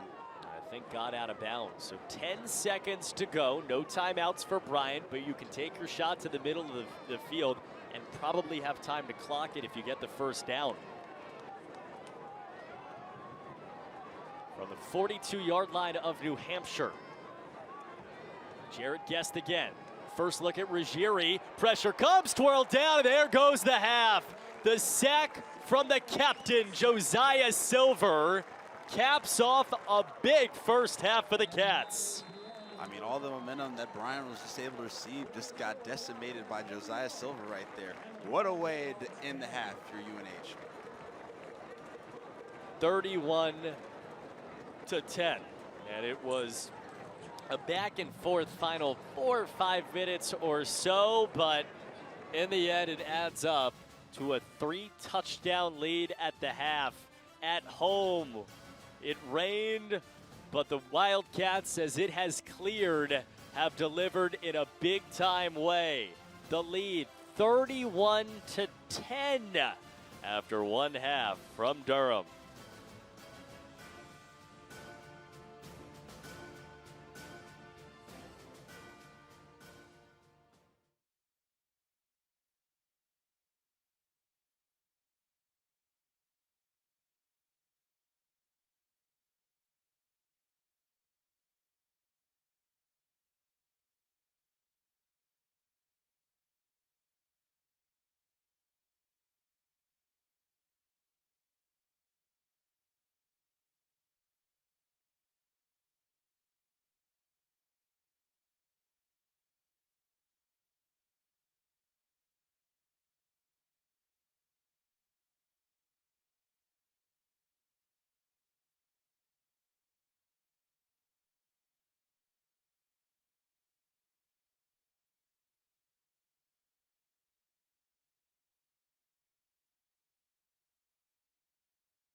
$31 for New Hampshire in the opening half. They've got a 3-touchdown lead in the conference opener in the CAA.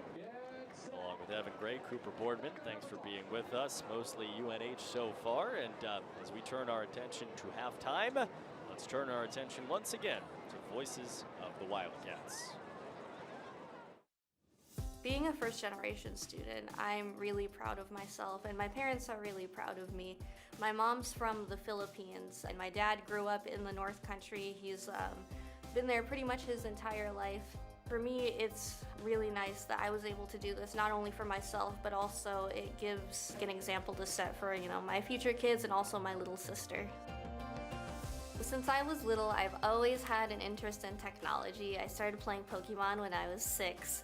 And I think that's how a lot of CS kids start out. They start with video games and then they start looking into computers and all this different stuff. So I heard really good things about UNH's computer science program, that the professors were great, the courses really prepared you for the industry. So that was a big highlight for me. And also through scholarships, I was able to get a full ride to UNH. When I did my internship at Intel, it definitely solidified that computer science is where I want to be. After commencement, I will be working at IBM as a client-facing technical developer in Poughkeepsie, New York. I'm just really ready to go out there and, live the adult life. When I'm at commencement, I think I'm looking forward to celebrating the hard work that I've done for the past 4 years, the hours and hours and hours of programming. I think for me, it will be especially gratifying to be able to walk on stage and for my family to be there too, because my mom and my dad have always encouraged education and how it's important, and I think my mom is more excited for me to graduate than I am. She keeps saying, oh, I can't wait to have a kid with like a bachelor's degree. UNH has offered me so many opportunities, you know, with internships, social connections, jobs, research, just everything it's allowed me to do to grow as a person has just been the biggest opportunity that I never would have had if I hadn't been able to come here.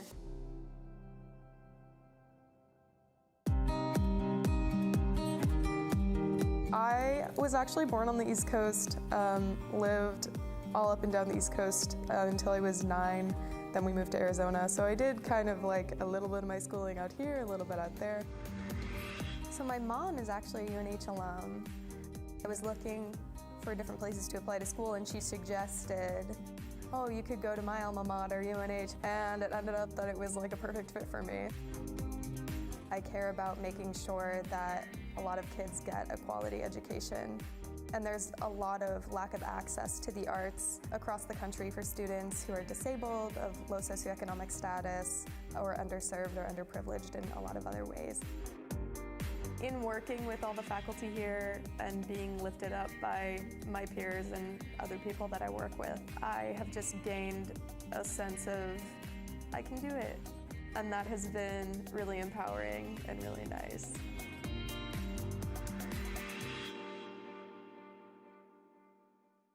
CAA football is action-packed. CAA football is thrilling. CAA football is gritty. CAA football is competitive. CAA football is grit and grind. CAA football is exciting. CAA football is tough. CAA football is relentless. CAA football is persistent. CAA football is incredible. CAA football is excellence. CAA football is lights out. CAA football is the standard. CAA football united in excellence. At Service Credit Union, we believe that your life is a story. And like most stories, every chapter brings something different. A new adventure, a new calling, a new hero, and even a new beginning. No matter what page you're on, we'll be with you. Service Credit Union. Energy is about more than just keeping the lights on. It's about living life. We're there when you flip the light switch, and we're there when you turn up the thermostat. But we're not just a utility company. We're residents, citizens, neighbors, parents, friends, teammates. And to keep our community going, we're here to get the job done, because we all need energy. Unitil, your utility, your community.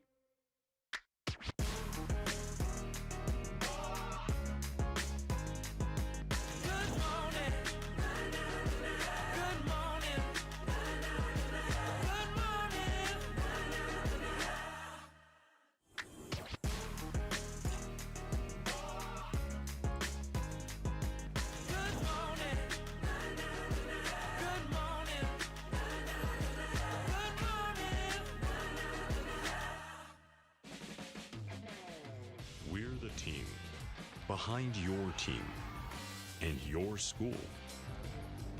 We're also the team our customers rely on.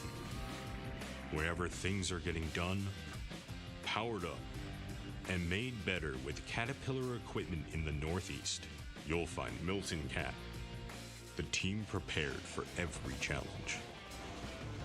Milton Cat, always ready.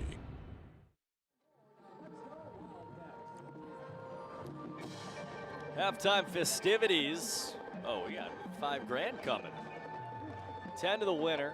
Now 5 to the winner, 25 to the runner-up. It's pretty good right there. Congratulations, everyone.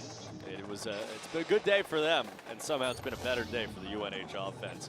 What a day so far, and it's begun with the quarterback, Seth Morgan. This was the safety, and really the second this ball rolls out of the end zone, it's been all UNH. I mean, yeah, just so many plays UNH has been able to make. You know, all the targets you see, Isaac Seed running the ball really well. Whether it be Caleb Burt doing such a great job with these touchdowns, all UNH thus far, so far. Seth Morgan went 15 out of 20 for 237. That was Colby Ramshaw.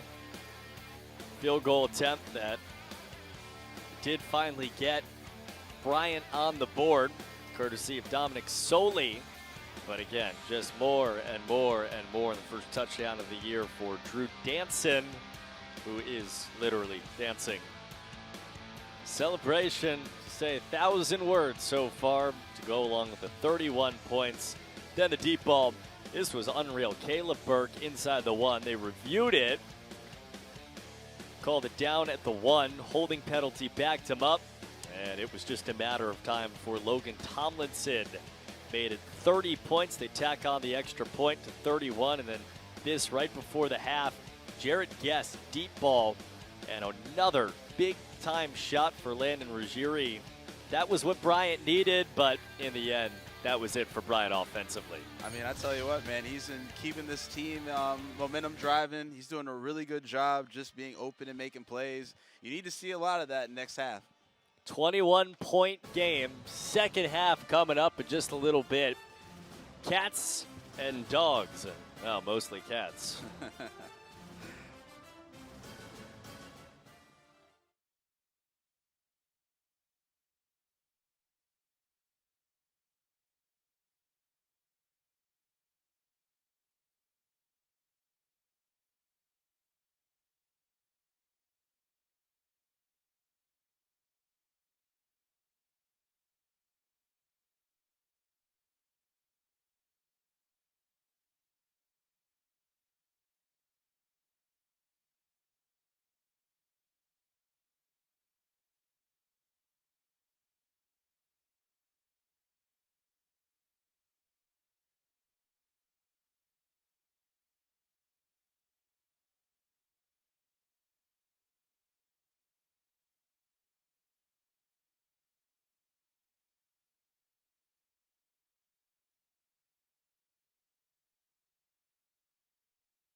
(31-10) New Hampshire on family weekend in Durham.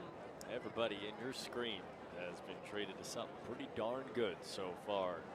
From Rick Santos and the Wildcats, 2-1 start, chance to get to 3-1, and a 3-touchdown lead at the end of half number 1. Along with Evan Gray, Cooper Boardman. Those are gaudy numbers on the right-hand side of your screen, and obviously the rush yards stand out. 237 through the air. I mean, mean, hey, they are doing a good job getting the wide receivers touched on the Bryant side of the ball, but when you look at rushing yards, like, no offense will be reductive with -8 yards rushing. You just can't do that as an offense. Well, it tells you how many times Bryant has thrown the football. They have 3 sacks. It hasn't maybe necessarily felt like that they've been under duress consistently, but then, you know, you get through 30 minutes and they've been sacked 3 times. Yeah, you just can't afford that. You can't, as an offense, you can't be too one-dimensional, and I'm glad that they're getting the pass game going, and I'm looking at number 5, Landon, doing a great job, but if you're Bryant, you got to go back to the drawing board and see what works. UNH and Seth Morgan went 15 for 20 through the air. 75% will play. And, you know, again, you look up and down on the New Hampshire stat line. Caleb Burke's gone for $120 in the opening half. Logan Tomlinson has 85 yards receiving, and they've gotten contributions from Ramshaw, Corcoran, and Danson. That's before you even begin talking about Isaac Seed, who got 6 carries for 66. We haven't seen him since. Yeah, I wonder if that's just with the score trying to preserve him. The running back room isn't too big right now with just having Miles Thompson out. So curious to see what that entails. But besides that, like with Caleb, Logan, Colby all getting these touches, it's pretty impressive to see how dynamic this offense is right now. Bryant will have the football to begin the second half in need of 6. Second half starts next from New Hampshire.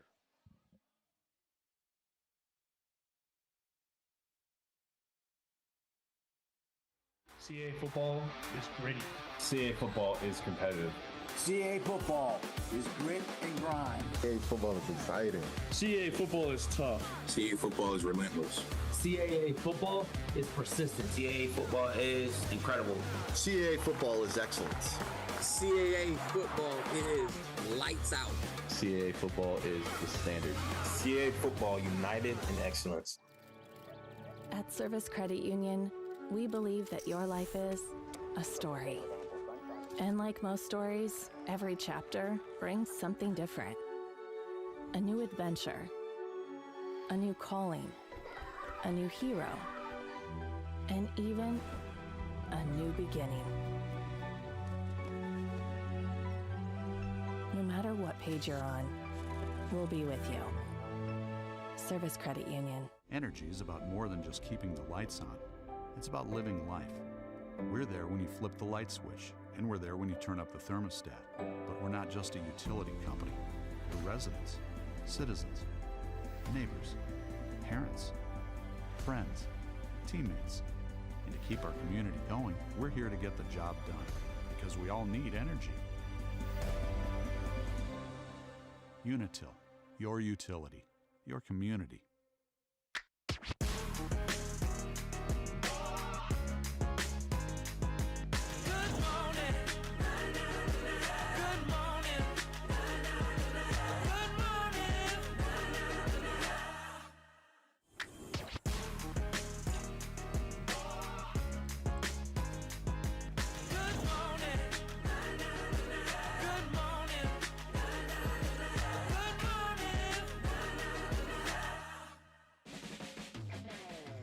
We're the team behind your team and your school.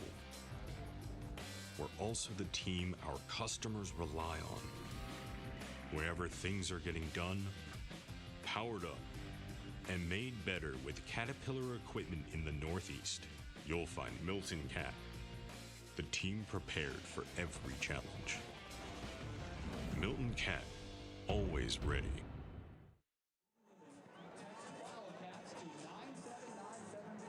Plenty to cheer on so far. 31-10 New Hampshire after one half of play today in Durham. Along with Evan Gray, Cooper Boardman, our great crew. And, you know, you look at it, and this means something, not everything. It is voted on by the head coaches, so there is value to it. But this is a New Hampshire team at 7 that believes it can be 1, 2, 3, 4, 5, or 6. And honestly, back to what you just said, it's the CAA, man. I mean, I don't care if the number 1's going against the 16. Anything can really happen. And back to what UNH, I know that a lot of momentum's going, a lot of good things are going for them, but after this bye week, I mean, you're going against the number 6 Ewan and the number 1 Villanova. I mean, like, you got to bring your A game, and all the signs you kind of see, you hope that they can continue to do that throughout the season. Villanova comes into the week ranked 5th in the country. Albany is ranked, and then there are a number of other teams that are receiving votes in a national scale. And, you know, the anatomy of getting to the FCS postseason, the easiest way to do it is win the CAA, obviously. They are on their way, if they can continue what they've done in this first half, to doing that today, or at least the first step to doing it. But the other part of it is you can't really afford to lose very often. I know it's like silly to say, but it's absolutely true. And so a day like today, yeah, it feels okay, opener, you're getting your feet under you. This is a game you can't lose if you're New Hampshire. Football is a very unforgiving sport where you only get to really play one team once a year. Like, you can't really afford any type of mistake, whether it be like a basketball or you get to face at least your opponent twice. I mean, you got to bring your A game every single week. And right now, that's what UNH is doing. They hope they can continue to do that. And if you're Bryant, I know you're new to the conference, but you got to keep finding momentum somewhere and get something right. You and I came on the air talking about CAA football, and you played in this league, and you said it to me yesterday. There's something about this league that anything can happen on any given day. there is a zaniness, you know, especially with like a Bryant team on the other side with so many transfers.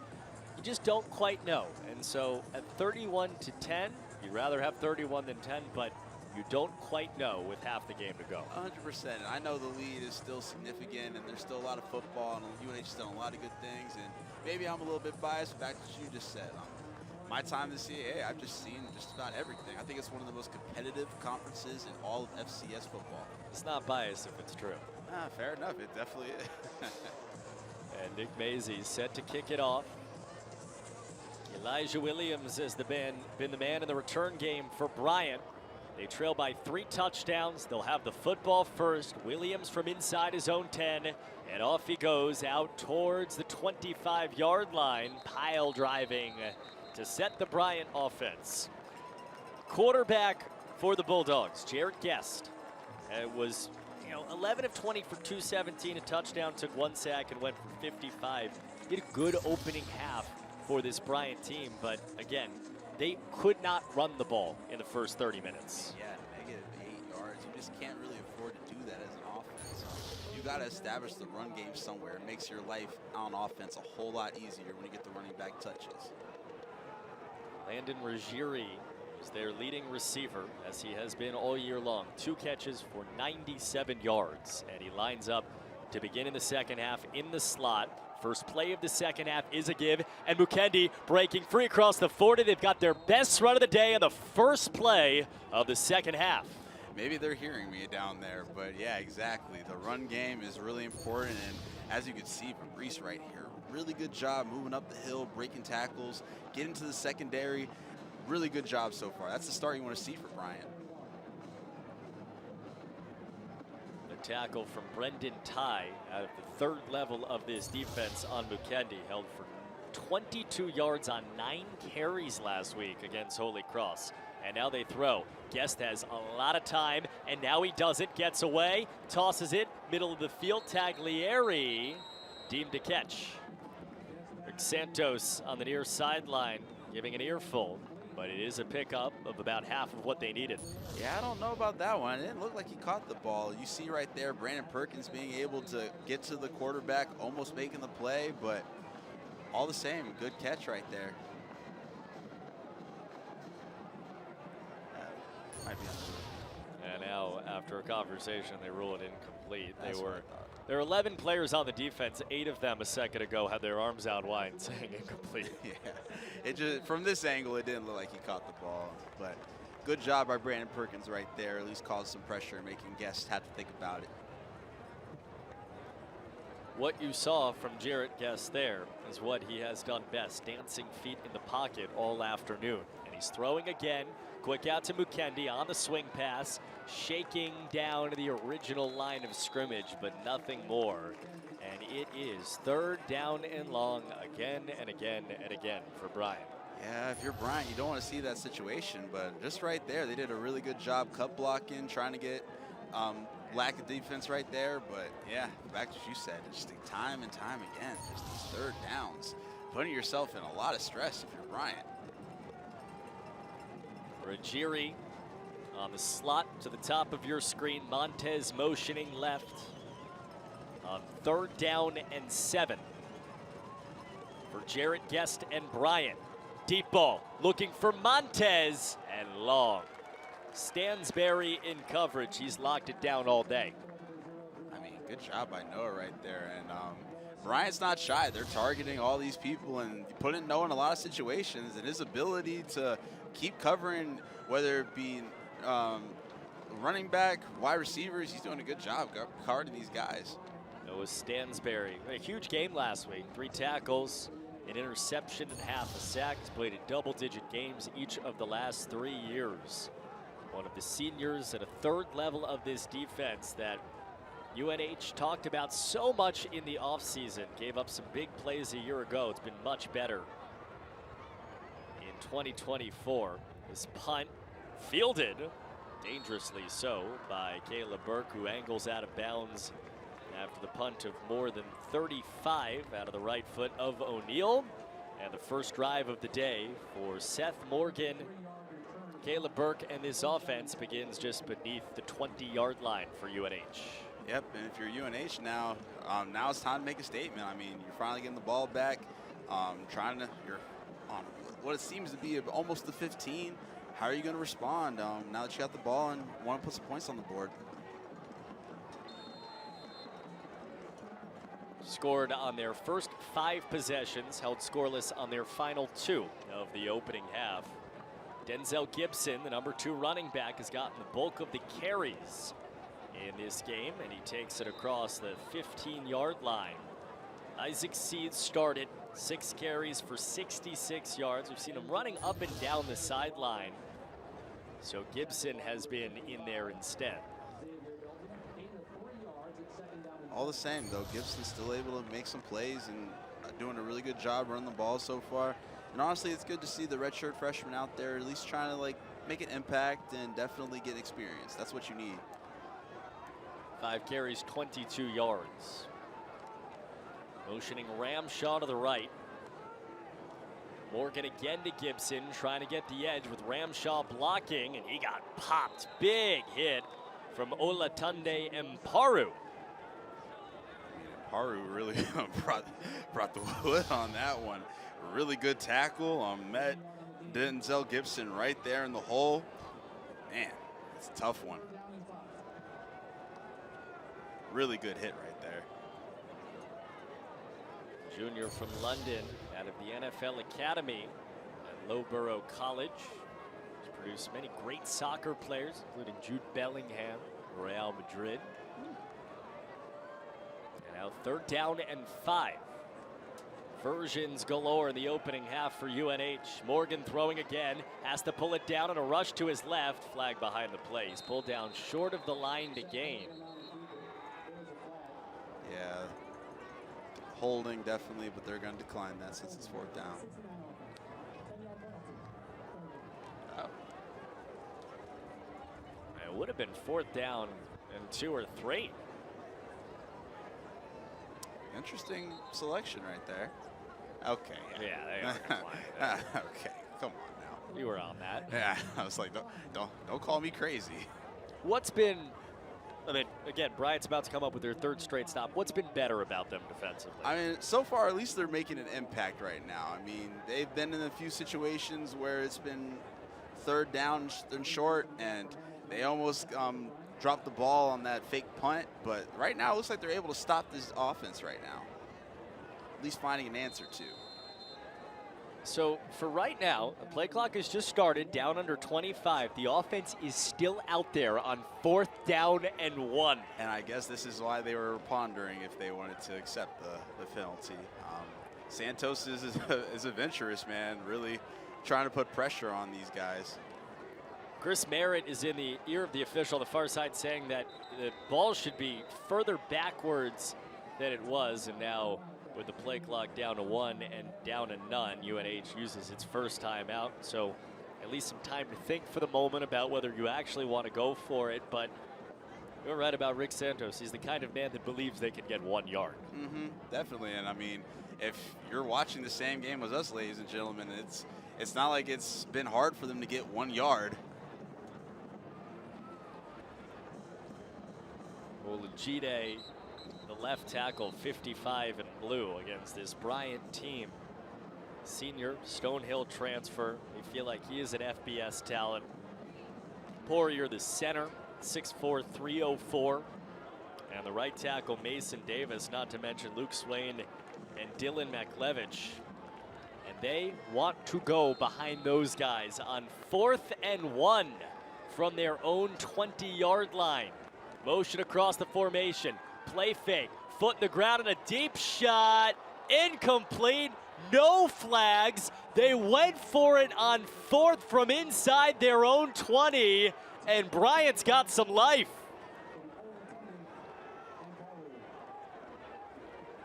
Wow. Opening few minutes of the third, Bryant's gonna have the football deep in UNH territory. At Service Credit Union, we believe that your life is a story. And like most stories, every chapter brings something different. A new adventure.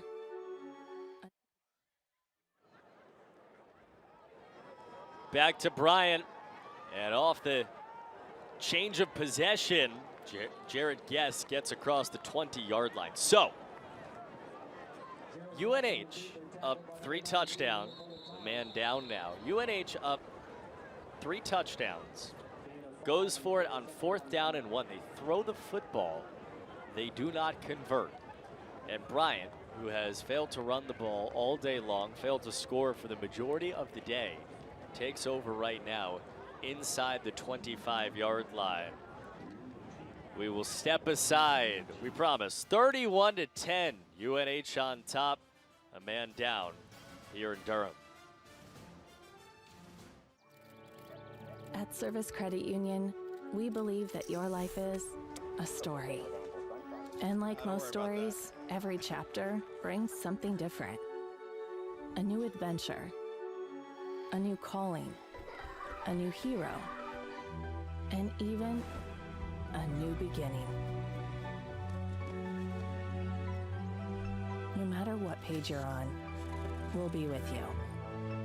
Service Credit Union.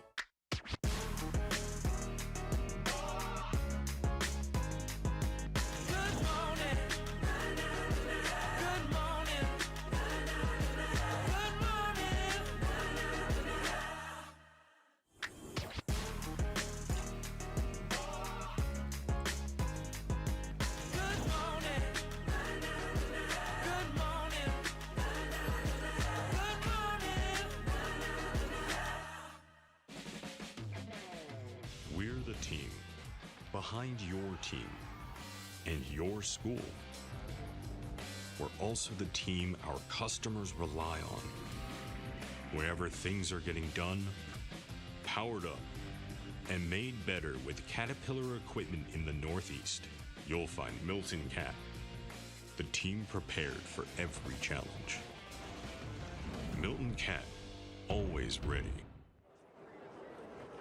There is Dan Williams coming off, one of the stars in the secondary for New Hampshire, playing in his 40th career game.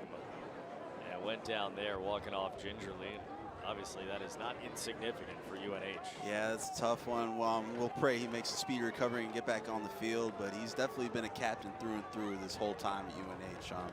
Really good guy, does such a great job on the field. Hopefully he gets back out there. And now Bryant trying to climb their way back into it. Just stopped New Hampshire on a 4th down and 1 in this territory, taking over after a gain of 5. 2nd down from inside the 20. Jared Guess, the quarterback.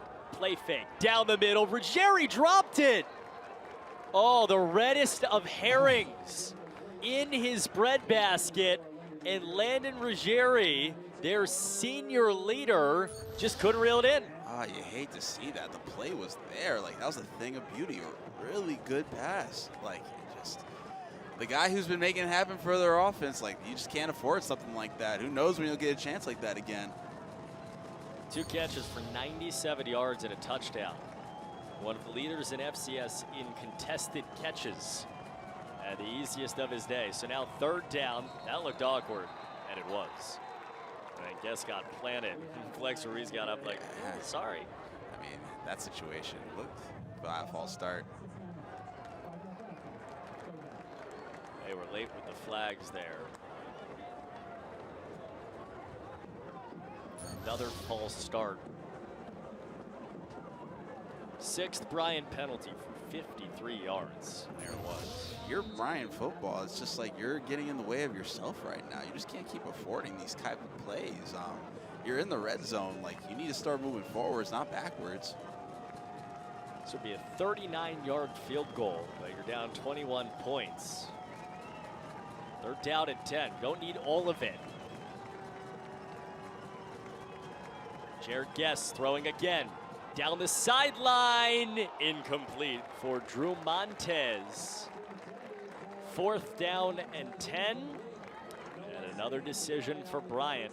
Guess has not yet left the field on the coverage from Noah Stansberry again. I mean, I'll tell you what, Noah Stansberry's having a game right now. So many targets coming your way, and the ability just to cover these guys, truly impressive. But back to what you said, Guess is staying on the field. You can only imagine this is 2-down territory. I mean, I know it's 4th and 10, but at what point do you just have to realize that a field goal is not going to get you this win? 4th down and 10. Bryant 0 for 1 on 4th so far. Guess throwing again. Jared Guess scanning, pressure, making it happen back to his 40, back to the 50, and that will do it for the drive. Pressure after pressure. Brandon Perkins led the pursuit. I mean, Brandon was there and made him really think and had Guess down in coverage.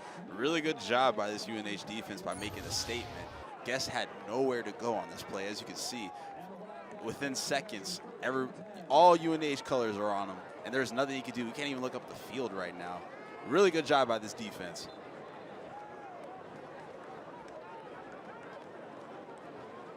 Yeah, look at that. A lot of momentum now. Again, the last 5 minutes of this game, UNH went for it on 4th down and 1 from their own 20-yard line and didn't get it. And Bryant didn't go forward. I mean, UNH takes back over. Same spot. I think that was the method of Santos's madness right there, just because it seems like the defense has been stopping whenever they want to, wherever they are on the field. Yeah, he's been vindicated. Denzel Gibson gets a few to begin this drive. You start to count the clock, and now another UNH player down, offensive lineman. Yeah, right there. Ooh, yeah. Looked like just someone tackled up on him. Looked like he got him immediately, though. He's walking it off. It's Jack McLevich, Jr. from Erie, Pennsylvania. A little slow to get up. It has been a physical day on both sides. Yeah, it's crazy how demanding football is as a sport. You definitely, if you're UNH, you're looking forward to this bye just so you can get guys to recover, relax, hopefully get Miles Thomason back out there at some point too in the season. But right now, if you're UNH now, it's 9 minutes left in the 3rd quarter. You got to make something happen, move the ball up the field. Second drive of this second half. They hung 31 on Bryant the first quarter and a half. Scoreless since. Tomlinson motions left, sets. Play fake to Gibson. That's out to Tomlinson, turns the corner, and gets popped out of bounds by Chris Yates, their leading tackler out of Erasmus Hall High School in Brooklyn. Then a flag comes in with some extra stuff going on the Bryant sideline.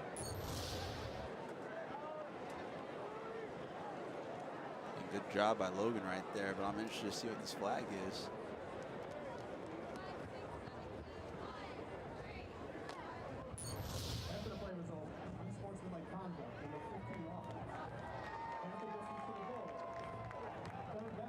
Joey Corcoran on that Bryant sideline. Right there, let's see. Yeah, there's really just no need for that if you're UNH. both teams seem to just get the penalty bug right now. You just can't afford to be doing these type of penalties when you're that close to the end zone like this. Now you're facing a 3rd and really long 19. To your point, this game is at 14 penalties for 90 yards. Yeah, you just can't afford any of that. 3rd and forever. Quick toss out. Ramshaw goes nowhere, and Bryant gets another stop. Their 2nd of the half. They've stopped UNH 4 times in a row. We're just living in this purgatory right now. UNH can't take it the other way, but Bryant has not yet gotten any closer than 21. I mean, you kind of just get to see the same thing on both sides, whether it just be penalties stopping them or just drop catches. Right now, both teams are standing in the middle of their success right now. I mean, I don't know what you can really call it. Just they're literally just in the way of themselves right now, both sides of the ball. Brandon Ruggieri, fair catch. And so this drive for Bryant starts at their own 42-yard line. First half, that's off 41 combined points. We had 2 touchdowns at this stage of the opening quarter.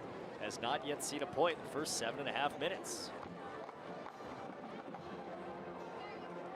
I mean, at UNH, I mean, either way, you're still in a good possession or good situation just because you have the lead. But you need to keep going on top of that and just eliminate any momentum Bryant can accumulate right now. I mean, still 8 minutes left, a whole lot of football left. Dylan Kedzior, senior transfer from Buffalo, off the play fake, tossed to the outside.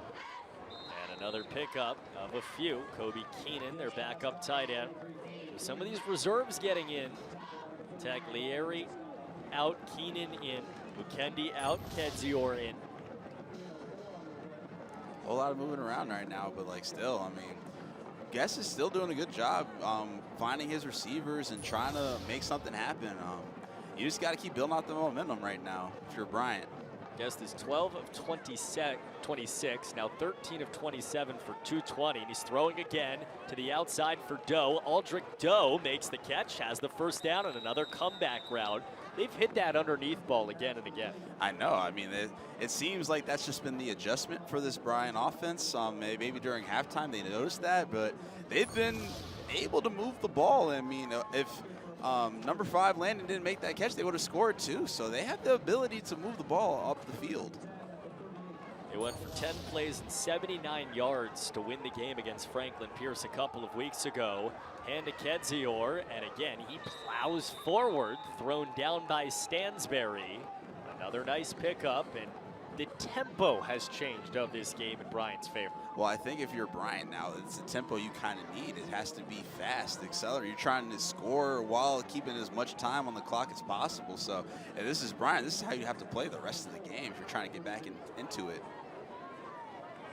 Kedzior, 32 yards rushing all year long, slots out to the right, 5 wide in an empty set on 2nd down and short. Another throw for Guest, another pickup. Ruggieri stays up, burrows across the 20, has another Bryant first down. They've gone about 45 yards in a blink. I mean, I'll tell you what, I think this is what Santos was talking about when throughout the week. I mean, you're let the team stay around like this or get momentum. You're looking at a tough situation right now if you're UNH. It looks like 3 times in a row they've been able to produce on a first down off the, just like easily, it seems like. So you need to stop if you're UNH. You need to stop. Fresh set of downs. Kedzior stays in the backfield. This time he gets it off tackle right. Picks up another 4 yards. Evan, the last 5 plays, 4 yards, 6 yards, 16 yards, 6 yards, and now 4 more. Which is what I'm saying. Like, if you're the UNH defense, like, what's been happening? You've been kind of being run all over the place on. Bryant's doing such a good job right now. I just don't know what's going on right now. A lot of momentum coming on this Bryant side of the ball right now, though. Pistol set with Kedzior. This time the toss to the right on the option game. Taglieri undercut very nicely by the man coming up from the secondary, Brendan Tye, the senior from Lowell. Really good job tackling right there. But now if you're Bryant, and very rare, you have a 3rd and kind of short now, kind of see what you have to do. But I think we're both in agreement right now, Coop. This is going to be a 2-down territory. No question. Has been for the better part of 10 minutes. Yeah. Game time. Elijah Williams comes into the game, bottom of the left side of their formation. Jarrett Guest on 3rd down and 1. Pressure, toss, up top, knocked away. Went 50-50 to Ruggieri. Stansberry's 50 mattered most. Oh my gosh, man. Noah is just rising to the occasion right now. Number 11 has been seeing it all right now, and he is performing so well. Doing a great job covering everybody. And Guest is down. Oh, that's not what you want to see if you're Bryant. Jarrett Guest is down, their quarterback. This is how it happened.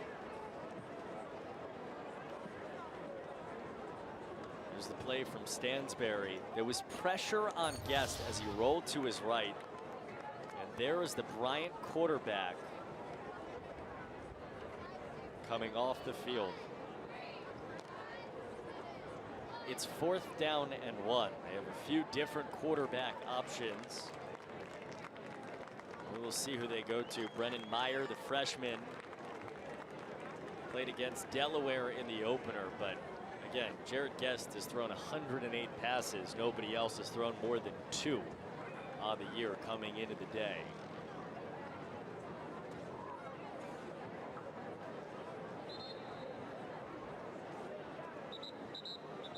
And again, it happens in this moment. It's an injury timeout just for the moment, but you know, this isn't a spot here where they don't really have a choice. They have to go for it with a new quarterback. You do. It's a tough situation too. You don't realize how important a QB is on an offense until he's gone, and you have someone who hasn't played yet step up. But now it's time to see how this Bryant can respond to the situation. That's Brennan Meyer, the freshman from Frisco, Texas, in his 2nd college game. 4th and 1. They're going to let him throw. Meyer steps up underneath, near the 10, but not the 9. UNH stands him up. The tackle by Zoran Skinner, and they'll take over on a 4th down stop. I mean, I tell you what, he did a good job finding his receiver, but such a good job by Toscano and the DB down there, 24, to stop the ball and convert on that 4th down. Ryan Toscano makes the tackle. UNH stops Bryant again on 4th down.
This New Hampshire offense dominated Stonehill last week, 541, along with the 6 passing touchdowns for Seth Morgan.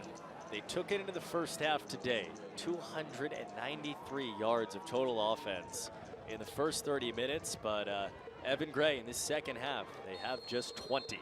Yeah, definitely a different side of the game with what you see, and that's football if anything. But for UNH, you got to get back to what you were doing in the first half and just keep building momentum and getting a drive going.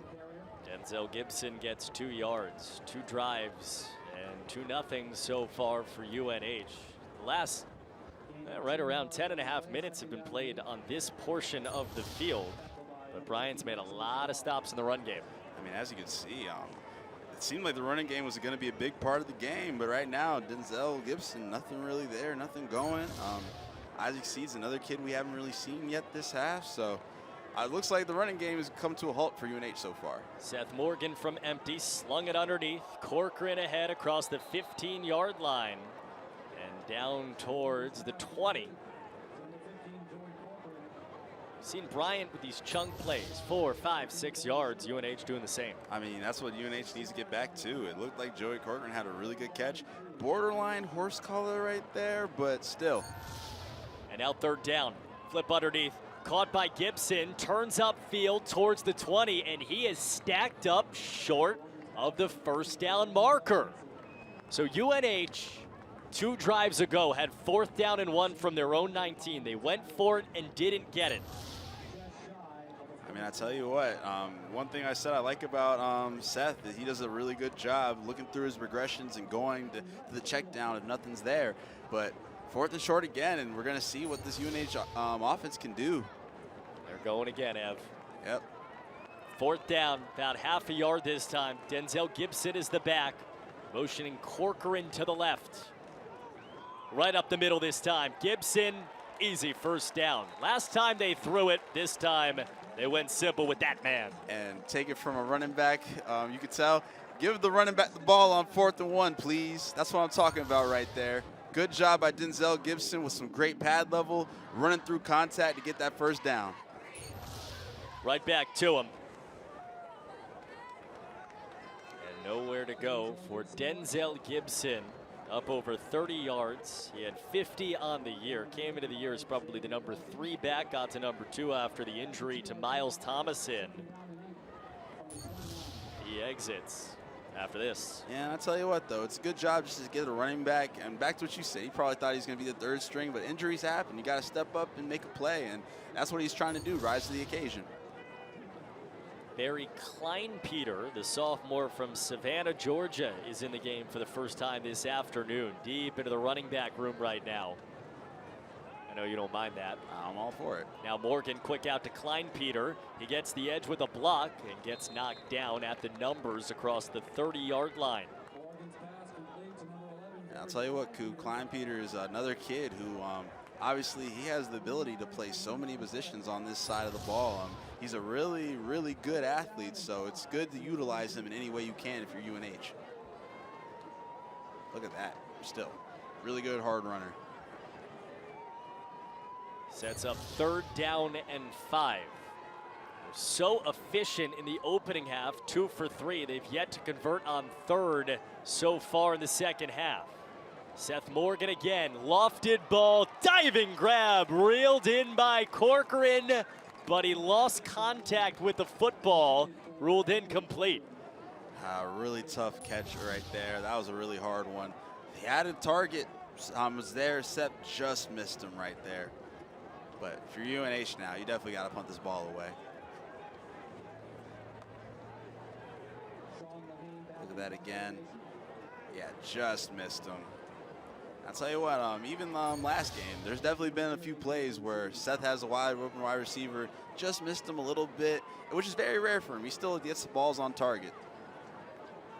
Sean Lehane faked a punt earlier in the day. This time he gets it away. Fair catch and caught by Landon Ruggieri. We played 30 minutes and had 41 points between the two teams. We played about 14 in the 2nd half, and neither have scored. I'll tell you what, it's a different football game we're witnessing now in the 2nd half. Seems like both offenses can make progression but can't execute. Penalties have been a factor. Very different style of ball, but if you're UNH at the end of the day, you still have a good significant score up there. If you're Bryant football, you got to find some kind of way to just bounce back and make something happen. And Bryant has moved the football. Yeah, they have. It's just unfortunate you get to the red zone and it seems like that's where it falls apart for them. 1st down and 10 from their own 18-yard line. And again, they moved. Good Lord. Junior John Fadgley, the Temple transfer on the right guard spot. You know, back what the head coach said when we interviewed him, preparation's huge, and maybe he didn't do a good job. But at the end of the day, as an offensive unit, this many false starts, that can't really be a coach. You got to look at inward and try to find a way to correct these mistakes, especially on the sideline when the UNH offense is on. You got to get this together. Quick toss to the outside. Good pass. Gary Cooper, good catch. Then got crunched down right around the first down marker, and he did extend it. The Indiana transfer. I mean, that was a really good play right there. Definitely good job getting up the field, but yeah, he took a really big hit. Looked like he might have hurt his shoulder or something on that play. Popped by Brendan Ty. Cooper stays in. This receiving core, Giri, Cooper, Aldrich Doe, Drew Montez has been involved. Javen Dames for the first time. You're going to need to throw the football. Down by 3 scores. Guest again, looking deep, had to flip it out to the outside. Mukendi out of the backfield, spun on down by Mateo Vandamia. I mean, good job by Mateo right there. Just not doing an arm tackle, wrapping him up pretty good to get him out of bounds and making a tackle. But again, yeah, Bryant's moving the ball really nicely. Just got to keep avoiding these penalties that you keep seeing. And that right there is the final play of the third quarter. We did not have a point in the third quarter. And the lead is the same as it was after one half for New Hampshire, 31-10. Fourth quarter, Bryant football. The band, the ball when we come back.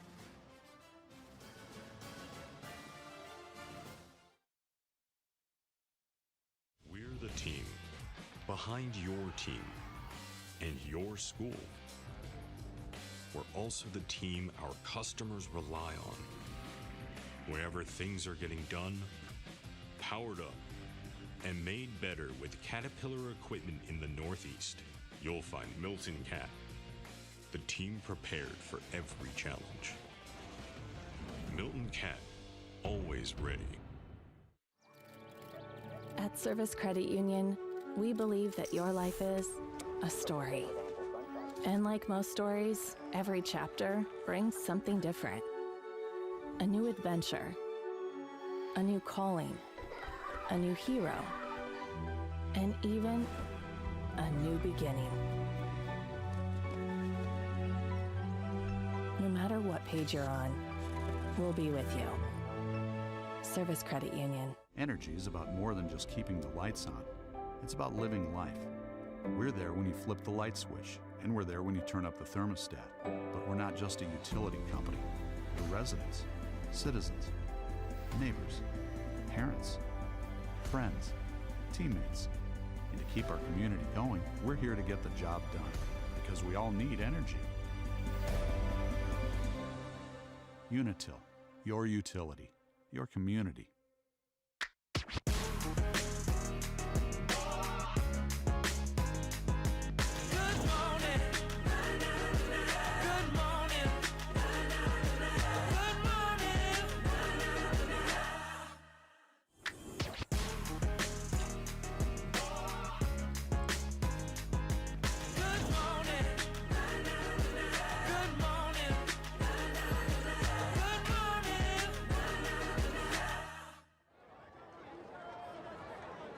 Jared Guest and Bryant did not score in the third quarter, but neither did New Hampshire. 21-point game as we begin the fourth on 2nd down and 9. The Coastal Carolina transfer hands off to Mukendi, and Fabrice Mukendi has himself a first down. I'll tell you what, Mukendi's doing a really good job moving the ball up the field right there. I mean, he's definitely has the ability to make some plays.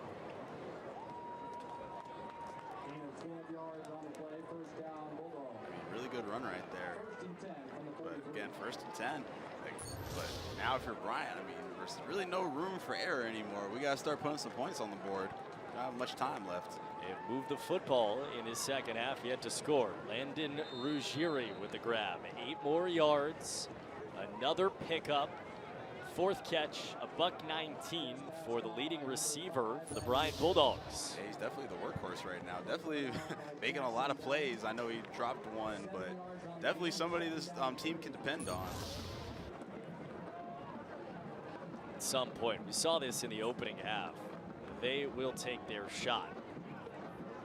Ruggieri had the 55-yard grab, their longest of the season. Kendi again running, again weaving, again across the 40, 35. Fabrice Mukendi. It's always fun watching a running back just run the ball really well. What do you like about him? What a play, man. Some good pad level right there. Kind of like Isaac C, just a really hard runner. Just the ability to break tackles. Like, look at that. People are just bouncing off of him like it's nothing. He's not somebody you could just arm tackle all the time. You definitely got to wrap him up, try to bring him down as fast as possible before he gets momentum. He gets a blow. Dylan Kedzior is in. Another 1st down and 10 play. Guest rolling right underneath to Kedzior. Gets the angle and gets slammed on down by Brandon Perkins.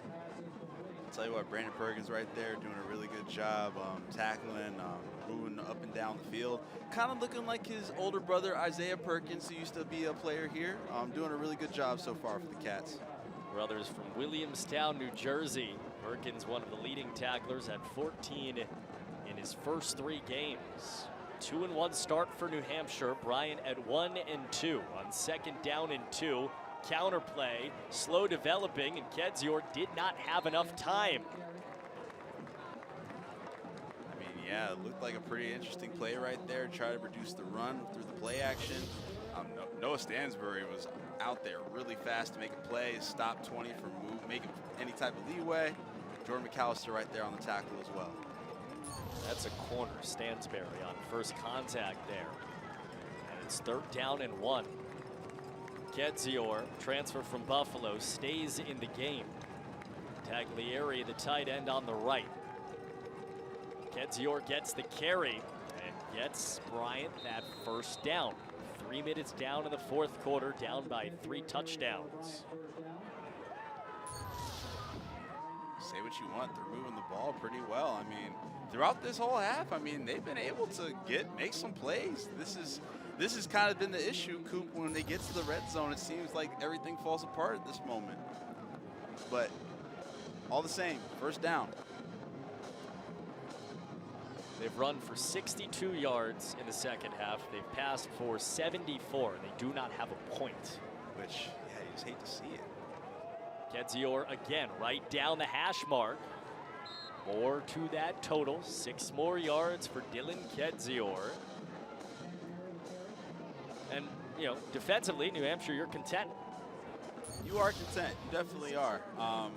If you are, like, the offense, if you're seeing this, you see points get put up, like, that's when you know you got to produce. But right now, Bryant's doing a really good job. It seems like they're taking their time, making plays. What you really hope to see is they can get points on this board. Time will tell, but it looks like the run game has been established so far. For a team that had thrown it more than run it on 1st and 2nd down this year. Jared Guest has been in the middle of that. Again to Kedzior, again across the 10-yard line, down towards the 1st down line. But 10:39 and counting downwards. 31-10 game at halftime. A 17-0 New Hampshire lead in really first 10 minutes where everything went wrong. But Kedzior, Fabrice Mukendi led them back here in this second half. But it is about these next 10 yards. These are the ones that have been impossible to get. Definitely, and I know they're making points. I know they're making plays, but right now you're kind of also wasting a good amount of time on this clock. So if you're Bryant, you need to kind of speed this up. Ruggieri's alone, bottom of your screen right now. Instead, the turn the opposite way on the give. Kedzior stacked up just short. One Day Owens led the charge. Really good job by the tackling group right there. You had a lot of Cats hustling to the ball and making a play, but now the clock is still roaming, so if you're Bryant, you need to really kind of speed this up. Chris Merritt said to us, we've not yet put a full game together. They really did not put a full first half together. They were doing it in the second half. They've yet to cash in. Yeah, you see flashes of really good offense and defense on this team. So timeout Bryant before the snap. It's not insignificant either, down 3 touchdowns. With play clock winding down, they have Ryan Clark, their touchdown back in the game with 9.5 to go. You talk about the run game. Bryant had not run the ball the entirety of the first half. Is what you've seen more about Bryant or more about the way that New Hampshire is defending? I mean, I would have to say it's a little bit of both. I mean, it looks like kind of the momentum and way UNH is playing has been changed a little bit. I don't know if that's just them being tired or the weather having an element to that, but it seems like Bryant is kind of living up to the potential that they really have now, because we have seen them be able to move the ball. I don't think that's an issue, and they have the ability to make plays. It just doesn't seem like they can put it together and score. So we're about to see if they can actually prove me wrong right now. They have their 2 backup backs in the backfield, Ryan Clark and Kadrick Cobbs. This is Clark, he fakes the throw. He takes his helmet down to the goal line and scores. Ryan Clark's first of the year gives Bryant their first score of the second half. I mean, that's what you want to see if you're Bryant. Finally, we're able to put up a drive that got points on the board. They did a really good job moving the ball that entire possession. You ate up a lot of clock, but finally you got the points you wanted. Really good run right there. Former quarterback recruit Ryan Clark converted to running back, had 6 touchdowns in similar spots last year, and has his first of the season after faking his old QB habit, and makes it 31-16. This is a very important point after for Bryce Soley. And first, we're going to review this. Reviews like that are just funny. Like, we all know it. I think he scored. Like, let's just move on. Wasting everybody's time. 9:26 to go, and let's assume that this stands now. As you look at this, from the UNH perspective, first half, I mean, again, the first half, it is impossible to imagine a better first half for New Hampshire for about, 28 of the 30 minutes. You start the second half. Take a quick look at this. Let's make sure that he got in. I can't see from that angle. Went through Cameron Garner-Young, the defensive tackle, sophomore who was standing on the line. And Dylan thinks he's in. Yeah. When you look at it, though, from the UNH perspective, I mean, how do you change what has happened in this third and now in a fourth quarter? Well, I think now when UNH has done a good job so far is they've kind of owned the time of possession on that side of the ball. Took a lot of time off the clock with the run game especially. If you're UNH right now when you get the ball, it's all about kind of just time management, killing as much clock as possible, moving the chains. Every time you get a first down, let that clock run out. I mean, you kind of have the keys to success. I mean, you have the ability to get this game done. You just need to keep draining the clock as much as possible. See that again, though. He's still up. Look at his knees. Yeah, I think he's in. Like, we're wasting our time. That is spoken like a player. Yeah, true. I know. I'm sorry. No, you're not wrong. Yeah. I get reviewing, but at this point, I'm like, let's. Very close. That angle makes it look a little bit closer, but I think he's in. For Brian on the other side, and the first couple of sentences that we said to Chris Merritt about his football team, he was very, again, we said it, he was very honest with us about where they're at. This is a team that has, as he put it, 60 new faces with all the transfers coming in, and there's just been this legitimate level of inconsistency to this group early in the season. You said to me before this game started that this is the kind of team that in this conference can be so dangerous because they don't even know who they are yet. Yeah. And you know what? They have shown in the last quarter and a half what they can be as we get the call.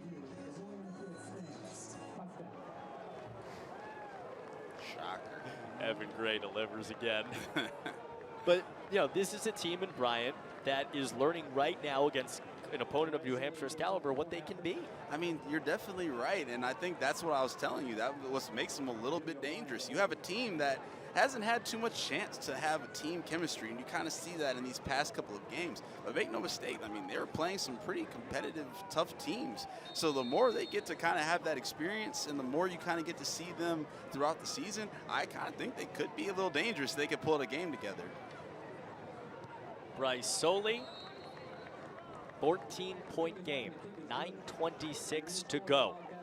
Bryant down 17 at one point, down 28 at another, with Jarrett Guest, their quarterback on the sideline, is still alive somehow, some way.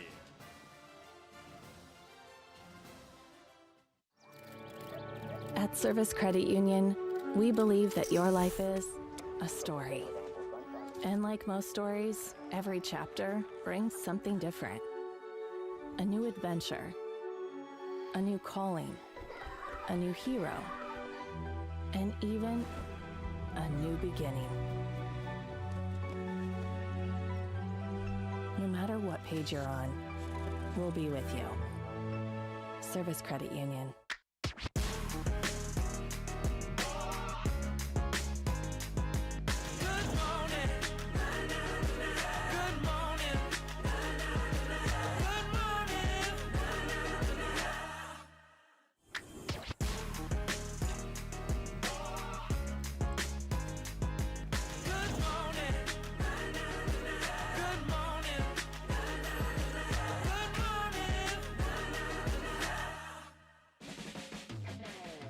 We're the team behind your team and your school.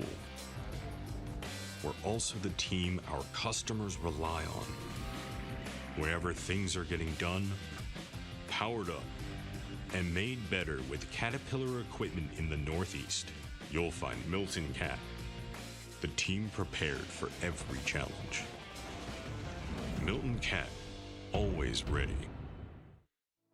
There ain't nothing else to see in some West Virginia. Country roads, baby. 9:26 to go in the fourth quarter on family weekend. UNH head coach Rick Santos and his team led by 21 points at the half. You looked at the second half, you said if you could run the football, you got a chance to put this game away. They've run the football somewhat, but they have not scored in this second half. And after a Bryant touchdown, it is 31-17 within 2 scores for the first time in this second half. Definitely not the half you want to see if you're UNH, but you still have some time. You've had really good running success the first couple of quarters. So if you're UNH, a lot of this now is keep getting first downs, keep hoping Seth can keep targeting these wide receivers and keep moving the ball and just kind of own the time of possession if you want to get this game over with. Return game's been a big part of this. Caleb Mead's first shot in a long time, and he gets a crease left side. Mead at the 30, 35, and that is where UNH wants to be. Along with Evan Gray, Cooper Boardman, UNH and Bryant. This was a 31-10 game, and Caleb Mead continues to return the football. I mean, I'll tell you what, he's such a dangerous runner, and the way he runs, he really wants to make an impact. I really see he'll be able to probably run one back sometime, some way this year. But really good job, and that's kind of the momentum you want to see. And now let's see how this offense will respond now. 31 in the first half for New Hampshire, 0 in the second. This is a 2-score game. Seth Morgan off the play fake. Tosses outside, Corcoran's wide open, and Tomlinson makes the catch for the first down. I mean, I know I'm talking about running the ball, but as long as you can do that, UNH will be just fine. Logan's doing a really good job just making space, getting open, getting the ball in his hands has been very good for Seth so far. So good start right now. He is 21 of 28. Seth Morgan for better than 270 yards. Tomlinson with that catch goes over 100 yards. They have 2 now above 100. Tomlinson and Caleb Burke, both of those guys have touchdowns as well. On a play fake and a quick toss, Colby Ramshaw between two, took a third man to bring him down. Finally tracked in by Nathan Forhis. I tell you what, if you can have the ability to make a play down the field like Logan Tomlinson and then hit Colby Ramshaw in open space like that, you're going to have a tough offense to stop in the next couple of weeks, man. They're doing such a good job getting every target in Seth's arsenal a chance to be successful. Pickup of 9, trying to put together the drive to put this game truly away with 8 to go. Denzel Gibson, first down. They've gone deep into the running back room today. Isaac Seed started. We've seen a lot of Gibson. We've seen a little bit of a few other guys, including Barry Kleinpeter. They've gotten enough done in the second half. Definitely have, but this is back to my point, though. Now that you get the first down, take your time. Now you kind of see 7 minutes left. You kind of do what you want now if you're UNH. Now it's up to the offensive coordinator to see what he can do with this playbook and get some points on the board while killing some time.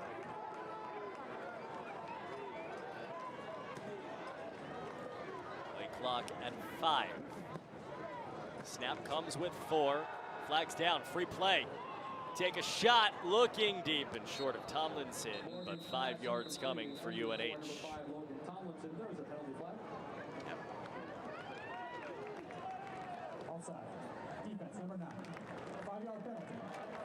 Michael Oddie. Yeah, if you're Bryant, man, you just can't keep affording stuff like that. I mean, I know it seems like UNH is doing what they want on this side of the ball, and what you really don't need is to give them 5 yards for stuff like that.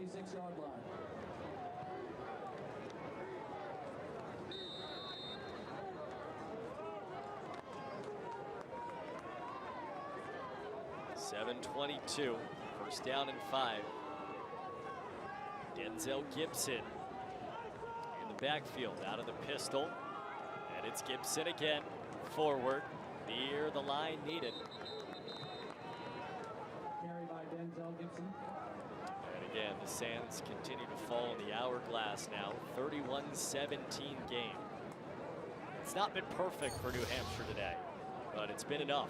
It's been enough. I think you did enough in the first couple of quarters to have this comfortable lead. I know the offense hasn't been doing what they had last, but now again, you move the chains, you get 35 seconds to just kind of kill as much time as possible. Now, you kind of can do what you want now. You're in field goal position, just keep moving the ball and kill as much time as possible. Ryan's going to be forced to take some timeouts at some point. I'll trust your kicker, Nick Mazie, too. Morgan off to his right and angles out of bounds after a gain of 4. Really good job by Seth, kind of just making something out of nothing.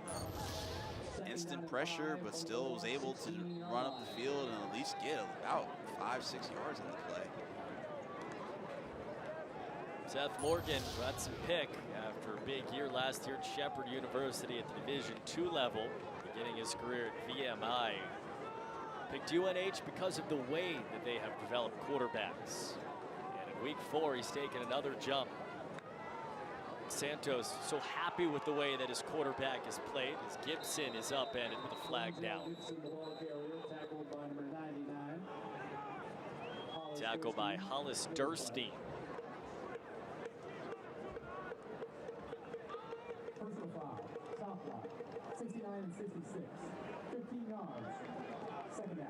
That's Poirier Davis. A mix up right there. You can't go high and low on a defender like that. Maybe we can see it on the instant replay. Can't really see too much, but yeah, personal foul like that, that's definitely kills you some momentum. 15-yard penalty makes a huge difference. UNH has at least taken 4+ off this clock, but against a second down and 20. Figured if he can pick up 5 more yards, he'll get that field goal attempt. Bryant has already used one of their timeouts in the second half. This is a time game now. Although maybe not for Seth Morgan. He wants it all in the breadbasket. Are you kidding me? Touchdown. Caleb Burke is not. Caleb Burke came to play these past couple of games and really seals the deal on a crazy touchdown of what you just saw right now. What a play. Second of the year on this. The O-line gave Seth all the time in the world to move his hips, get his positioning, and had Caleb in not even open space, but just dumped it right down to him, right there. What a play right there. Got 2 feet in, too. Really impressive right now for Caleb Burke. Playing some really good football.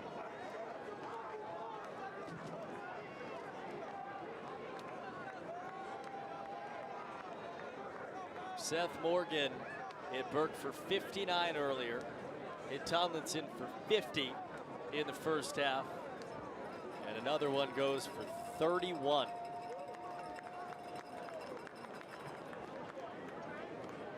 And they'll check that one. Dude, you know how I feel about this. I think we all know he's in. Let's not waste each other's time. But how about Caleb Burke? I'll tell you what, making a statement these past couple of games. I talked about having a career high last game, but now this game, he might have beaten that already. Yes, he went for $134 a week ago against Stonehill. Assuming this stands, it'll be about $182. Mark my words, if you can get Caleb Burke to keep doing stuff like this on top of getting Colby Ramshaw and all these guys the ball, UNH is going to be a problem these next couple of games. Yeah, great job by Seth right there. No question. Yeah. Touchdown. Secured, feet and bounce might have been good in the NFL.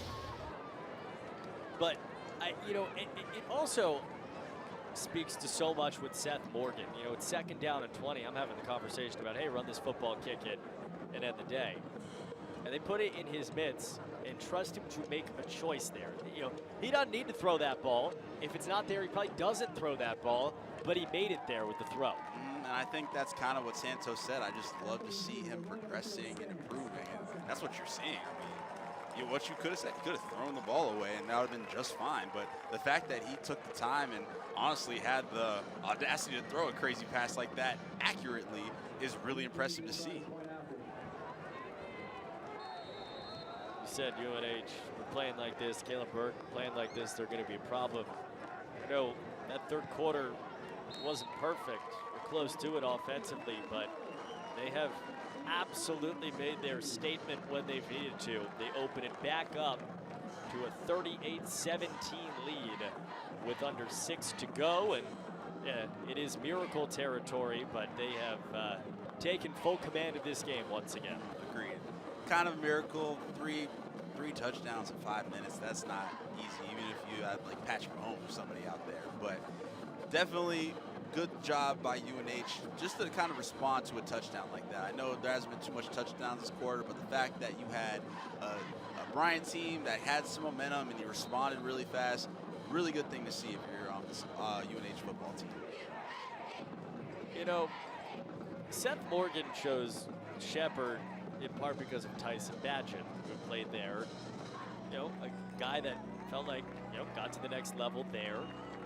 He went there and was willing to learn after going for 4,800 plus at VMI. He came here because of the way that UNH develops quarterbacks, because of what Max Brosmer was and still represents here. Because that guy right there wanted to learn. And we've now seen over the last 4 weeks a guy that has shown growth every single week, and that has nowhere on earth to go for Elijah Williams. And, you talk about ball down on the ground, I think, as well. Should stay with Bryant inside the 5, and it does on the pickup by Tagliari. We have seen something that has made his head coach the absolute happiest over the first few weeks, which is he has learned and gotten better. Yeah, exactly. And I think he had a tough task, too. I mean, take it again. He just came from a Division II school. Your first game, you're playing UCF in a mad, sold-out crowd. And then on top of that, you go to Holy Cross, a team who's won the Patriot League the past, I don't know how many times. So, I mean, the fact that those are your first 2 tests and you're only getting better just comes to show, and that's what you really need to see, too. You made the point last week. He threw an interception on the first drive on the road in Worcester at Holy Cross, and then turned around. McKendy gets across the 10, shakes another, dives for the first down for Bryant. he threw an interception his first drive on the road against Holy Cross after the UCF loss. And perhaps what was most impressive to Rick Santos is it was fine. No big deal. Santos mentions how mentally tough he is. And honestly, an interception, a quarterback can either sink or swim. Have that stew over in his mind or not adapt, but he's still responding really nicely. Another first down pickup. Drew Montez has another catch. His third of the afternoon, up over 30 yards. Rick Santos still coaching, living and dying on every second. That's what he does. The other part of this, too, is for the quality of player that Rick Santos was as a quarterback, you can't lie about that position to that man. Oh, not at all. He's been through it. UNH legend. Only person has his number retired, really. So, I mean, he's proven how great he was, and now he's proven how great of a coach he is. To have someone like a Max Brosmer, now producing someone like Seth, really good coach through and through. And you have Seth, who is on his 5th offensive coordinator in his collegiate career. But, you know, as hard as that must be, and there's no question that that's not, you know, an easy thing. We're talking about a guy in Seth Morgan that has learned so much over 5 years, not just over the last 4 weeks. And the fact that he's continuing to grow week by week at this age as the graduate student makes you feel like New Hampshire can really, you know, another false start, by the way. I mean, how many? You know, but makes you feel like New Hampshire can put themselves in a position, you know, where is he in week 6? Where is he in week 7 after seeing Harvard and Rhode Island in these good programs? Exactly, and as long as you get this development up on the upward trend, I think the sky is the limit. It looks like, at least for this bye week, you kind of rest, recover, get your minds right. Seems like IZC might be hurt too, maybe get healthy as well. So it's definitely really helpful to see this kind of progression because, again, after that bye week, it's going to be some tough games to be had for UNH. Jared Guest back out there, by the way. Quick toss to the outside for Kadrick Cobbs, the Tulsa transfer. And I also think, you tell me what you think, but you know, when you pick up the schedule, so you get the conference opener, this has been, you know, you're going to win this game by, you know, 2-3 touchdowns, barring some kind of miracle here from Bryant, as you see the play to Cobbs. I think this has been an imperfect game. So now you get a chance to rest up, to your point. You get a chance to look at what was not perfect about this and come out of the bye week on a Friday night at, at Harvard Stadium, play that team. You get ranked Elon, and the schedule sets up that your shot at Villanova, who is expected to be the class of this conference, comes 5 weeks from now, where your quarterback and your offense and obviously defense can grow over that time. You're going to be a much better team on paper, at least you think you will be then, than you are now.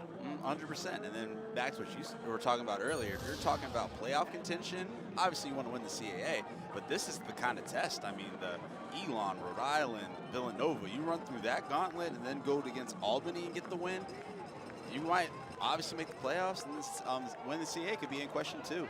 Good back shoulder throw, and that was collected. Javen Dames. Really good catch and throw right there. And on the other side, Bryant has shown quite a bit. Dames, not played very much early portion of this season. Jared Guest angling out of bounds. We're glad to see him just go out of bounds. Remember, Guest came off with an apparent injury earlier in the day. Stays in the game. And, that's another part of this too for Bryant. They talked about their leaders, and they felt like Jared Guest is a genuine, legitimate leader on this team. And there is so much positive for Bryant to take from this. I know it's a 3-touchdown deficit, but they have played well for long spurts of this game against a very good team. I think really the message you have to tell these guys if you're the head coach is you have the ability to contend with some good teams. I know the score isn't reflecting that, but make no mistake, like they were moving the ball up the field and they were making stops. If you put that together, you could make it in the CAA against some of the teams. They still have a pretty good schedule coming up. Brown, Albany, Monmouth, and Richmond. You still have some tough games, and you still have opportunities to get some wins on the season. 6-5 last year for the Bryant Bulldogs, 4-2 in the conference. They won 3 of their final four games. And now in their first season in the CAA. Screen pass, big shot. Callister, but Stansberry laid the boom. Noah Stansberry came to play. He has some violent intentions. Just now, if you can see that on the replay. Oh my gosh. Resounding to take us to the 2-minute timeout with UNH up huge.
Hey, in this game between New Hampshire and Bryant, you and I talked about it off the top. Noah Stansberry was going to be the key. Matched up with Landon Ruggieri, Bryant's leading receiver all day long. Well, I'll tell you what, 11 in blue has been dominant against Ruggieri, and he's been dominant in every single facet of defensive ball today. I mean, I tell you what, this is why he's a leader on this team. He asked to guard the best wide receivers. He's guarding them well. He's bringing the boom, as you could just see on that last interception, or not interception, last play. He's doing a really good job so far.